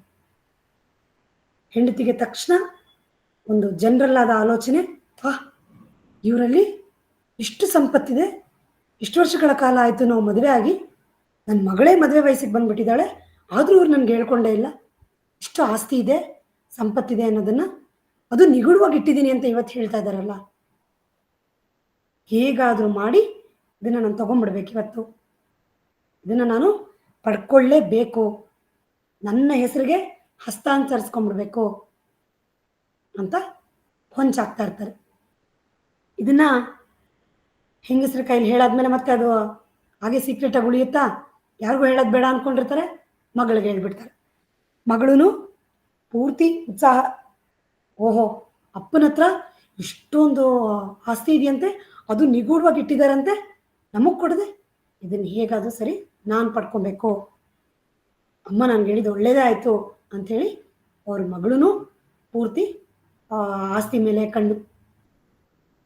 ಸೊ ಇವರು ತುಂಬ ಒಂಥರ, ಇದೇನು ಹೇಳ್ಬಿಟ್ನಲ್ಲ, ಹೇಳಾದ್ಮೇಲೆ ನನ್ನ ಮಗಳು ಮತ್ತು ಹೆಂಡತಿ ಹೀಗೆ ಮಾಡ್ತಾ ಇದ್ದಾರೆ, ಆದರೆ ನಾನು ಕೊಟ್ಟರೆ ಇವ್ರು ಹೇಗೆ ಸ್ವೀಕಾರ ಮಾಡ್ತಾರೋ ಗೊತ್ತಿಲ್ಲ, ಇಲ್ಲ ನಾನು ಅಷ್ಟು ಈಸಿಯಾಗಿ ನಿಮಗೆ ನಾನು ಒಪ್ಸೋಕ್ಕಾಗಲ್ಲ, ವೇಟ್ ಮಾಡಿ ಅಂತ ಹೇಳ್ತಾರೆ. ಇವರು ಪ್ರತಿದಿನ ಅವ್ರ ಹಿಂದೆ ಬಿದ್ದಿದ್ದಾರೆ.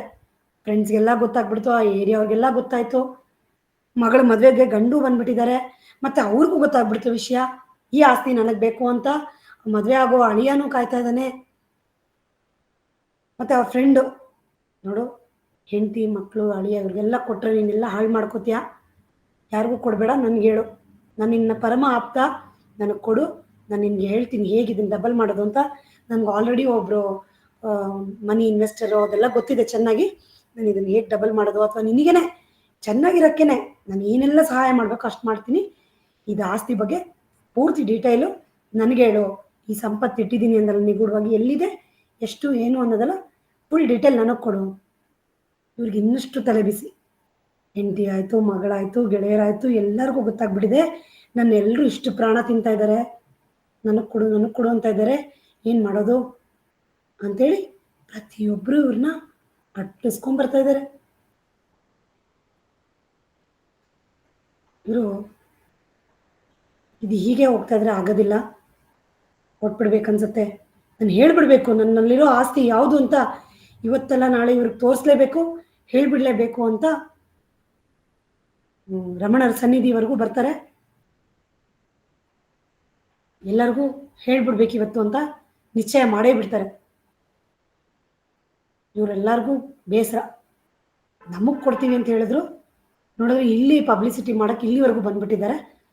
ಇವಾಗ ಯಾರ್ಯಾರು ತೊಗೊಂಡ್ಬಿಡ್ತಾರೋ, ಎಷ್ಟು ಜನಕ್ಕೆ ಪಾಲಾಗೋಗುತ್ತೋ ಇದೆಲ್ಲ.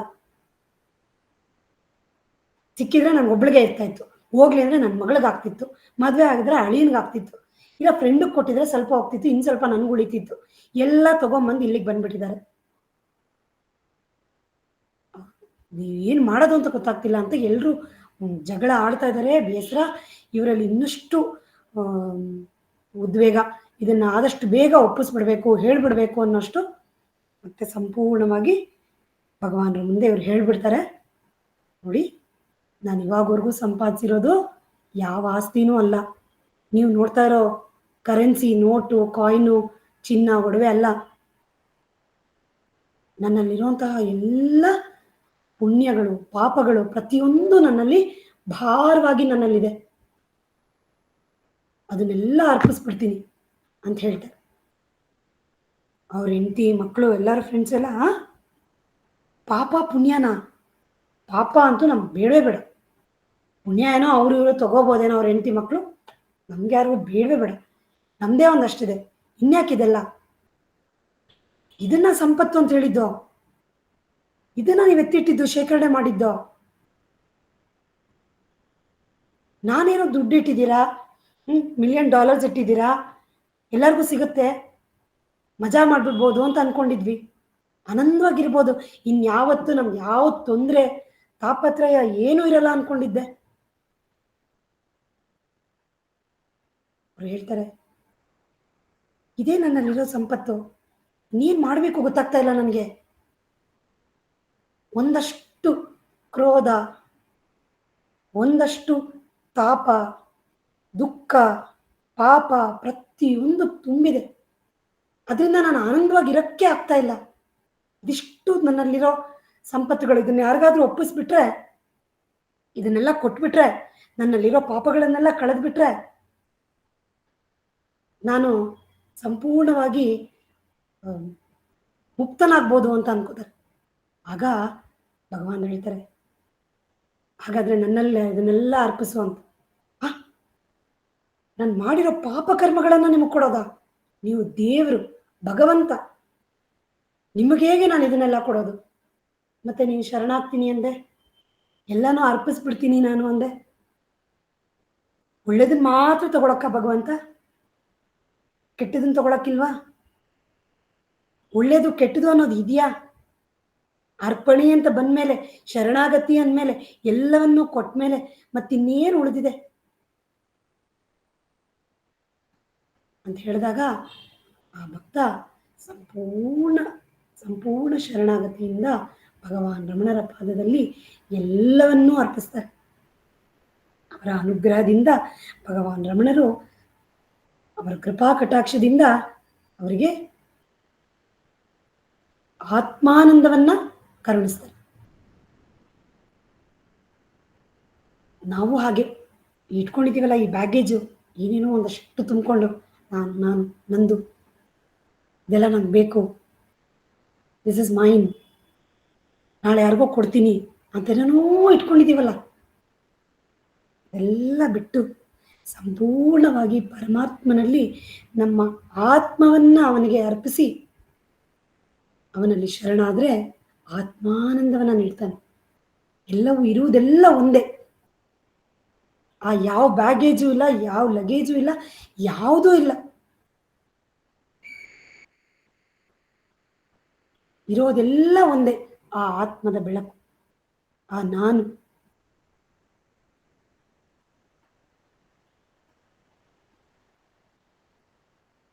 ಆ ಆತ್ಮದ ಬೆಳಕನ್ನು ನಮಗೆ ಕರುಣಿಸ್ತಾನೆ ಪರಮಾತ್ಮ.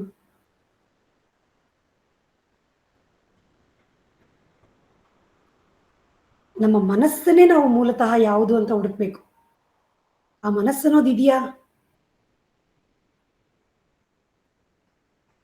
ಈ ಎಕ್ಸ್ಟ್ರಾ ಲಗೇಜಸ್ಗಿಂತ ಮುಂಚೆ ಅದೆಲ್ಲ ತುಂಬ್ಕೊಳಕ್ ಪೆಟ್ಟಿ ಅನ್ನೋದು ಇದೆಯಾ? ಆ ಮನಸ್ಸನ್ನೋದು ಇದೆಯಾ? ಅದನ್ನ ಕೇಳು ಅಂತಾರೆ ಭಗವಾನ್ ರಮಣರು. ಆದ್ರೆ ನಮ್ಮ ಮನಸ್ಸು ಹೆಂಗಾಗ್ಬಿಟ್ಟಿದೆ ಅಂದ್ರೆ, ಎಲ್ಲದಕ್ಕೂ ಆಗ್ಲೇ ಇಷ್ಟು ಪ್ರಾಕ್ಟೀಸ್ ಆಗ್ಬಿಟ್ಟಿದೆಯಲ್ಲ, ಹೀಗೆ ಇರುತ್ತೆ, ಹೀಗೆ ಮಾಡ್ತೀವಿ ಅಂತ. ಈ ಮನಸ್ಸು, ಆತ್ಮ, ದೇಹ, ನಾನು, ನೀನು, ಇದೆಲ್ಲ ಬೇರೆ ಅಂತ ತುಂಬಾ ಅನ್ಸ್ಬಿಟ್ಟಿದೆ ನಮ್ಮ ಮನಸ್ಸಿಗೆ. ಅದರಿಂದ ಹೊರಬರೋ ಪ್ರಯತ್ನ ಮಾಡಬೇಕು.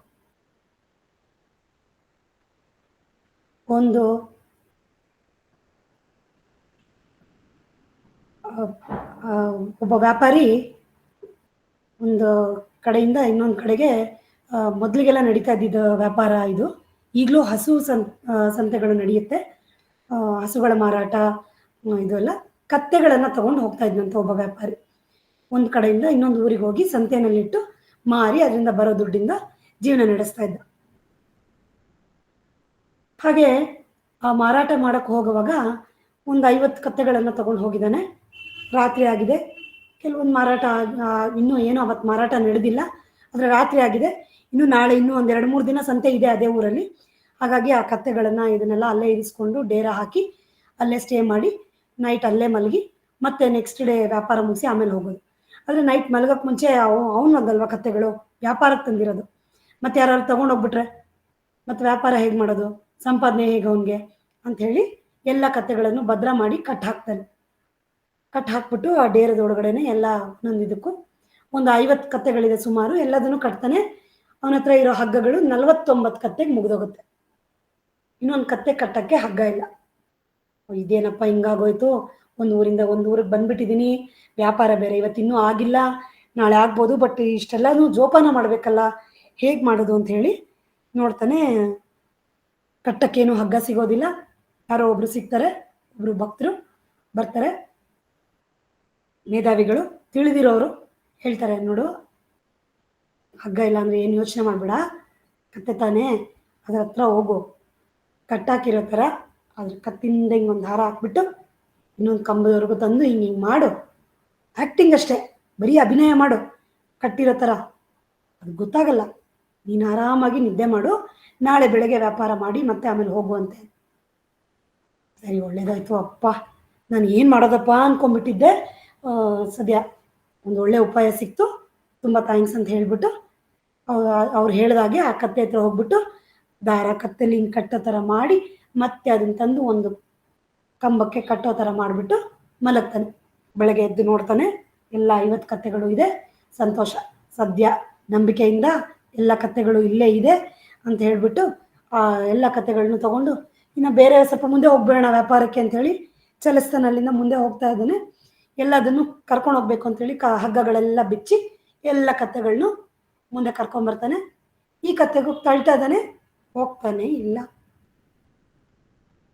ಇದೇನಪ್ಪ, ಎಲ್ಲ ಕತ್ತೆ ಹಗ್ಗ ಬಿಚ್ಚಿದಾಯ್ತು, ಇದು ನೋಡಿದ್ರೆ ಬರ್ತಾನೆ ಇಲ್ಲ ಮುಂದಕ್ಕೆ, ಹೇಗೆ ಹೋಗೋದು ಮುಂದಕ್ಕೆ ಅಂತ ಎಳಿತಾನೆ, ತಳ್ತಾನೆ, ದೂಕ್ತಾನೆ, ಏನು ಮಾಡಿದ್ರು ಕತ್ತೆ ಒಂದು ಹೆಜ್ಜೆ ಮುಂದಕ್ಕೆ ಹೋಗ್ತಾ ಇಲ್ಲ. ಇವನಿಗೆ ತಲೆ ಬಿಸಿ ಆಗೋಯ್ತು. ರಾತ್ರಿ ಒಂಥರ ಕತೆ ಆಯಿತು, ಈಗ ನೋಡಿದ್ರೆ ಎಲ್ಲ ಬಿಚ್ಚಿದ್ದೀನಿ, ಹೋಗೋಣ ಅಂತ ಹೇಳಿದ್ರೆ ಹೋಗೋಕ್ಕಾಗ್ತಿಲ್ವಲ್ಲ, ಹೇಗೆ ನಾನು ವ್ಯಾಪಾರ ಮಾಡೋದು, ಹೇಗೆ ನಾನು ಜೀವನ ಮಾಡೋದು. ಮತ್ತೆ ಮೇಧಾವಿ ಬಂದು ಏನಪ್ಪ ಏನಾಯಿತು ನೋಡಿ, ನಿನ್ನೆ ನೀವು ಹೇಳಿದ್ರಲ್ಲ ಕತ್ತೆಗೆ ನನಗೆ ಸಹಾಯ ಮಾಡಿದ್ರಲ್ಲ ಕಟ್ಟಾಕಕ್ಕೆ, ಅದೆಲ್ಲ ಆಯಿತು, ಈಗ ನನಗೆ ಮುಗೀತು ಇಲ್ಲಿ ಕತೆ, ಹೊರಡೋಣ ಅಂತ ಹೇಳಿದ್ರೆ ಈ ಕತ್ತೆ ಹೊರಡ್ತಾನೆ ಇಲ್ಲ. ಹಾಂ, ಚೆನ್ನಾಗಿದೆ ನಿನ್ನ ಕತೆ, ಕಟ್ಟಾಕ್ದೆ ಅಲ್ವಾ ರಾತ್ರಿ, ಈಗ ಬಿಚ್ಚದ, ಈಗ ಹಗ್ಗ ಬಿಚ್ಚೋ ಪ್ರಯತ್ನ ಮಾಡ್ದ, ಪಾಪ ಅದಕ್ಕೇನು ಗೊತ್ತು, ನೀನು ಕಟ್ಟಾಕಿಲ್ಲ ಅನ್ನೋದು ಗೊತ್ತಿಲ್ಲ, ಕಟ್ ಹಾಕಿದ್ಯಾ ಅನ್ನೋದು ಗೊತ್ತಿಲ್ಲ, ಬಿಚ್ತಾ ಇದೆಯಾ ಅನ್ನೋದು ಗೊತ್ತಾಗಲ್ಲ. ಹಾಗೆ ನಮ್ಮ ಮನಸ್ಸು, ಆ ಮನಸ್ಸು ಅನ್ನೋದೊಂದು ಇದೆಯಾ, ಹಗ್ಗ ಇದೆ ಅನ್ಕೊಂಡ್ಬಿಟ್ಟಿದ್ದೀವಿ, ಆ ಕತ್ತೆ ಥರ ಆಗ್ಬಿಟ್ಟಿದ್ದೀವಿ, ಕಟ್ಟಾಕಿದ್ದಾರೆ ಬರೋಕ್ಕಾಗಲ್ಲ ಅಂತ ನಿಂತ್ಬಿಟ್ಟಿದ್ದೀವಿ.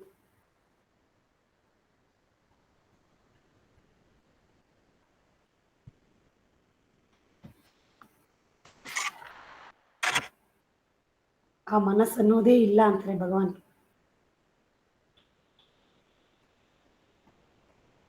ಇರುವುದೆಲ್ಲ ಒಂದೇ, ಆತ್ಮ, ಅದೇ ನಾನು. ಅದನ್ನು ಕಂಡ್ಕೊಳ್ಳೋ ದಾರಿ ಶರಣಾಗತಿ ಮತ್ತು ಆತ್ಮವಿಚಾರ.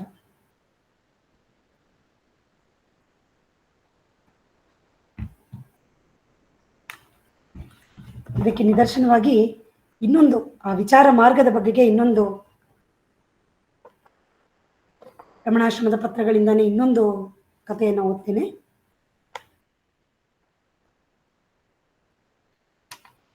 ಒಂದು ದಿನ ಮಧ್ಯಾಹ್ನ ಭಕ್ತರೊಬ್ಬರು ಭಗವಾನರನ್ನು ಉದ್ದೇಶಿಸಿ, ಸ್ವಾಮಿ, ಜ್ಞಾನಪ್ರಾಪ್ತಿಯಾಗಲು ನಾನು ಯಾರು ಎಂದು ವಿಚಾರ ಮಾಡುವ ಮಾರ್ಗವೊಂದೇ ಸಾಧನೆ ಎಂದು ಹೇಳುತ್ತೀರಾ ಎಂದು ಪ್ರಶ್ನಿಸಿದರು. ಇದು ಬಿಟ್ಟರೆ ಬೇರೆ ಇಲ್ವೇ ಇಲ್ವಾ ಅಂತಲೇ ನಮ್ಮಾಗೇನೆ ಅವ್ರಿಗೂ ಪ್ರಶ್ನೆ. ನಾನು ಯಾರು ಎಂದು ವಿಚಾರ ಮಾಡುವ ಮಾರ್ಗವೊಂದೇ ಸಾಧನೆ ಎಂದು ಹೇಳುತ್ತೀರಾ ಎಂದು ಪ್ರಶ್ನಿಸಿದರು. ಭಗವಾನರು ಪ್ರಸನ್ನವದನರಾಗಿ, ವಿಚಾರ ಮಾರ್ಗವೊಂದೇ ಅಲ್ಲ, ಯೋಗವೂ, ತಪಸ್ಸೋ, ಜಪವೋ, ನಾಮವೋ ಅಥವಾ ರೂಪವೋ ಇವುಗಳಲ್ಲಿ ಯಾವುದನ್ನಾದರೂ ಅವಲಂಬಿಸಿ ಬಿಡದೆ ಸಾಧನೆಯನ್ನು ಮಾಡುತ್ತಾ ಕೊನೆಗೆ ಅದೇ ತಾನು ಆಗುತ್ತಾನೆ. ಆ ಸಾಧನೆಯನ್ನು ಕೈಗೊಳ್ಳುವ ಆತನ ಶಕ್ತಿಯ ತಾರತಮ್ಯಗಳನ್ನು ಅನುಸರಿಸಿ ಒಂದಕ್ಕಿಂತ ಒಂದು ಒಳ್ಳೆಯದೆಂದು ಹೇಳಿ ಅದರಲ್ಲಿಯೂ ನಾನಾ ಬಗೆಯ ವ್ಯತ್ಯಾಸಗಳನ್ನು ತಿಳಿಸಿರುತ್ತಾರೆ. ಕೆಲವರು ತಿರುವಣ್ಣಾಮಲೆಗೆ ಬಹಳ ದೂರವಿರುತ್ತಾರೆ, ಕೆಲವರು ಹತ್ತಿರ ಇರುತ್ತಾರೆ, ಕೆಲವರು ಊರಿನಲ್ಲೇ ಇರುತ್ತಾರೆ, ಮತ್ತೆ ಕೆಲವರು ಆಶ್ರಮದ ಸಭಾಂಗಣದೊಳಗೆ ಇರುತ್ತಾರೆ. ಸಭಾಂಗಣದಲ್ಲಿ ಅಡಿಯಿಟ್ಟವರೊಡನೆ ಇದೋ ಮಹರ್ಷಿಗಳು ಎಂದು ಹೇಳಿದರೆ ಸಾಕು. ಉಳಿದವರಿಗೆ ಈ ರೈಲು ಹತ್ತಿ ಇಂತಹ ಜಾಗದಲ್ಲಿ ಬದಲಾಯಿಸಿ ಬೇರೊಂದು ರೈಲು ಹತ್ತಿ ಇಂತಹ ಕಡೆ ಇಳಿಯಬೇಕೆಂದು, ಮತ್ತೆ ಕೆಲವರಿಗೆ ಇದೇ ದಾರಿಯಲ್ಲಿ ಹೋಗಿ ಆ ತಿರುವಿನಲ್ಲಿ ತಿರುಗಿದರೆ ಸಾಕೆಂದು ಹೇಳಬೇಕಾಗುತ್ತದೆ. ಅದೇ ರೀತಿ ಅಧಿಕಾರಿಯ ತಾರತಮ್ಯಗಳನ್ನು ಅನುಸರಿಸಿ ಬೇರೆ ಬೇರೆ ಸಾಧನೆಗಳನ್ನು ಹೇಳಿದ್ದಾರೆ. ಎಲ್ಲೆಡೆಯಲ್ಲೂ ಪರಿಪೂರ್ಣನಾಗಿ ತುಂಬಿಕೊಂಡಿರುವ ತನ್ನನ್ನು ತಿಳಿಯುವುದಕ್ಕಲ್ಲ ಈ ಸಾಧನೆಗಳು, ಅದನ್ನು ಮರೆಮಾಡಿರುವ ವಿಷಯಾದಿಗಳನ್ನು ನಿವಾರಿಸಿಕೊಳ್ಳುವುದಕ್ಕಾಗಿ. ಈ ವಿಷಯಾದಿಗಳನ್ನು ತೆಗೆದು ಹಾಕಿಬಿಟ್ಟರೆ ಆಗ ತಾನು ತಾನಾಗಿಯೇ ಇದ್ದಂತೆಯೇ ಇರುತ್ತಾನೆ. ಸದಾ ಕಾಲದಲ್ಲಿ ಇರುವುದು ಯಾವುದೋ ಅದೇ ತಾನು. ಇವುಗಳೆಲ್ಲವೂ ತನ್ನಲ್ಲೇ ಹುಟ್ಟಿದವುಗಳು. ಈ ಸಂಗತಿ ಒಬ್ಬನಿಗೆ ಯಾವಾಗ ಅರಿವಾಗುತ್ತದೆ ಎಂದರೆ ತನ್ನನ್ನು ತಾನು ಅರಿತಾಗಲೇ. ಅದನ್ನು ಅರಿಯದವರೆಗೂ ಈ ದೃಶ್ಯವಸ್ತುಗಳೆಲ್ಲವೂ ನಿಜವೆಂದೇ ಕಾಣಿಸುತ್ತದೆ. ಒಬ್ಬನು ಈ ಸಭಾಂಗಣದಲ್ಲಿಯೇ ನಿದ್ರೆಗೆ ಹೋಗುತ್ತಾನೆಂದು ತಿಳಿ. ಆ ನಿದ್ರೆಯಲ್ಲಿ ಅವನು ಎಲ್ಲಿಗೋ ಹೋದಂತೆಯೂ ಆಗಿ ಅಲ್ಲಿ ದಾರಿ ತಪ್ಪಿದಂತೆಯೂ, ಆಗ ಆ ಊರು ಈ ಊರು ಬೆಟ್ಟಗುಡ್ಡಗಳು ಮೊದಲೇ ಇಲ್ಲವಾಗಿ ಜಾಗಗಳಲ್ಲಿ ಸುತ್ತಿ ಸುತ್ತಿ ಎಷ್ಟೋ ದಿನಗಳು ಅನ್ನಪಾನಾದಿಗಳಿಲ್ಲದೆ ನಾನಾ ಬಗೆಯ ಕಷ್ಟಗಳನ್ನು ಅನುಭವಿಸುತ್ತಾ ಯಾರು ಯಾರನ್ನೋ ದಾರಿಯನ್ನು ವಿಚಾರಿಸಿ ತಿಳಿದುಕೊಂಡು ಕೊನೆಗೆ ಹೇಗೋ ಮಾಡಿ ಈ ಊರು ಸೇರಿ ಈ ಸಭಾಂಗದೊಳಗಡೆ ಬಂದಂತೆ ಕನಸು ಬಿದ್ದು ಎಚ್ಚರವಾದಾಗ ಅಬ್ಬಾ ಎಂದು ಅಚ್ಚರಿಯಿಂದ ಮೇಲೇಳುತ್ತಾನೆ. ಇದಿಷ್ಟು ಕಥೆಯೆಲ್ಲವೂ ಕೇವಲ ಕೆಲವೇ ಕ್ಷಣಗಳಲ್ಲಿ ನಡೆದು ಹೋಗಿದೆ. ಆದರೆ ಆತನು ಎದ್ದ ಮೇಲಲ್ಲವೇ ತಾನು ಎಲ್ಲೂ ಹೋಗಿರಲಿಲ್ಲ, ಇಲ್ಲಿಯೇ ಇದ್ದೇನೆಂದು ತಿಳಿಯುತ್ತಾನೆ. ಇಲ್ಲೂ ಅಷ್ಟೆ.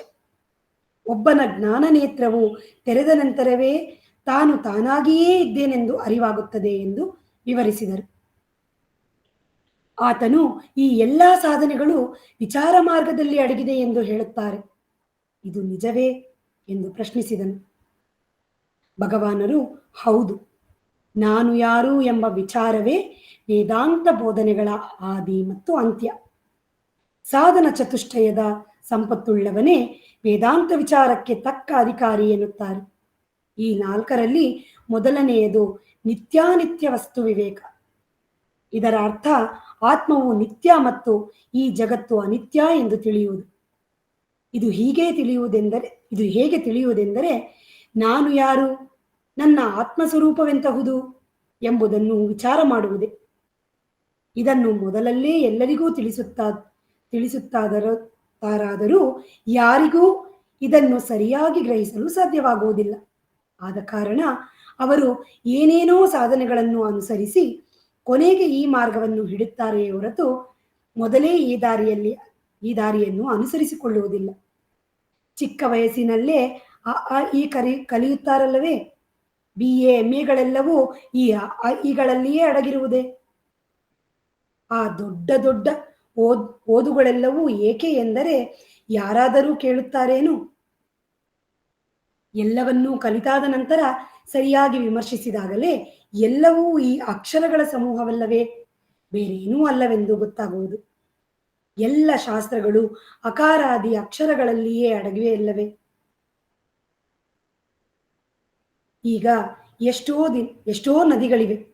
ಕೆಲವು ನೇರವಾಗಿ ಮತ್ತು ಕೆಲವು ಬೇಗನೆ ಮತ್ತು ಕೆಲವು ಅಂಕುಡೊಂಕಾಗಿ ನಿಧಾನವಾಗಿ ಎಷ್ಟೆಷ್ಟೋ ಪ್ರಾಂತ್ಯಗಳಲ್ಲಿ ಹರಿದು ಕೊನೆಗೆ ಸಮುದ್ರವನ್ನೇ ಸೇರುವಂತೆ ಎಲ್ಲ ಮಾರ್ಗಗಳು ಕೊನೆಗೆ ವಿಚಾರ ಮಾರ್ಗವನ್ನೇ ಸೇರುತ್ತವೆ. ಇದು ಎಲ್ಲ ಮಾತುಗಳು ಮೌನದಲ್ಲೇ ಅಡಗಿರುವಂತೆ.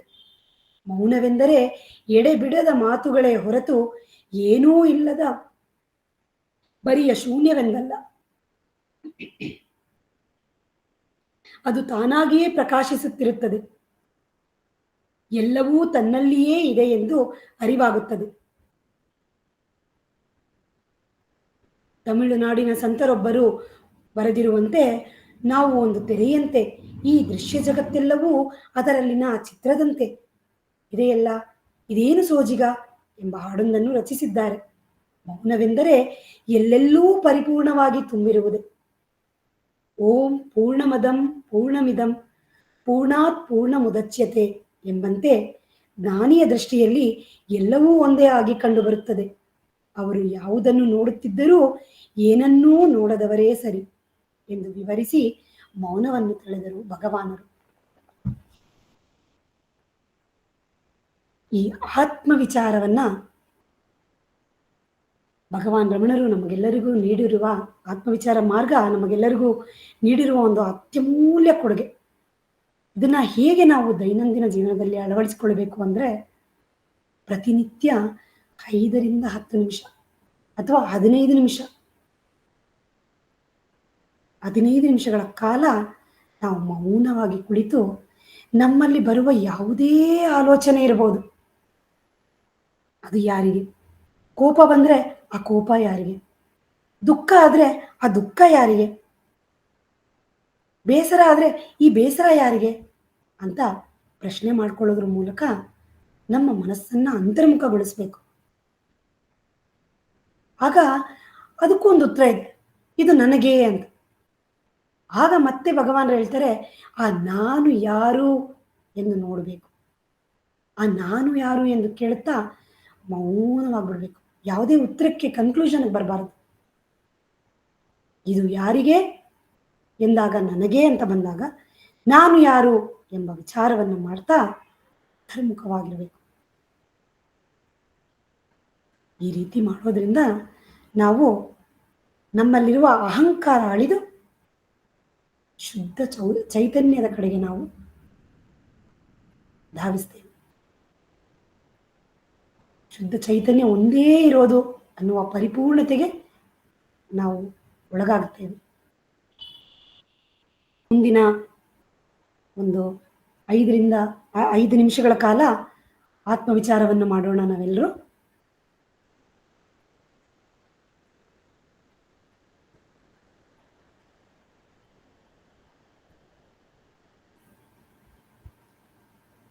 ಓಂ ನಮೋ ಭಗವತೆ ಶ್ರೀರಮಣಾಯ.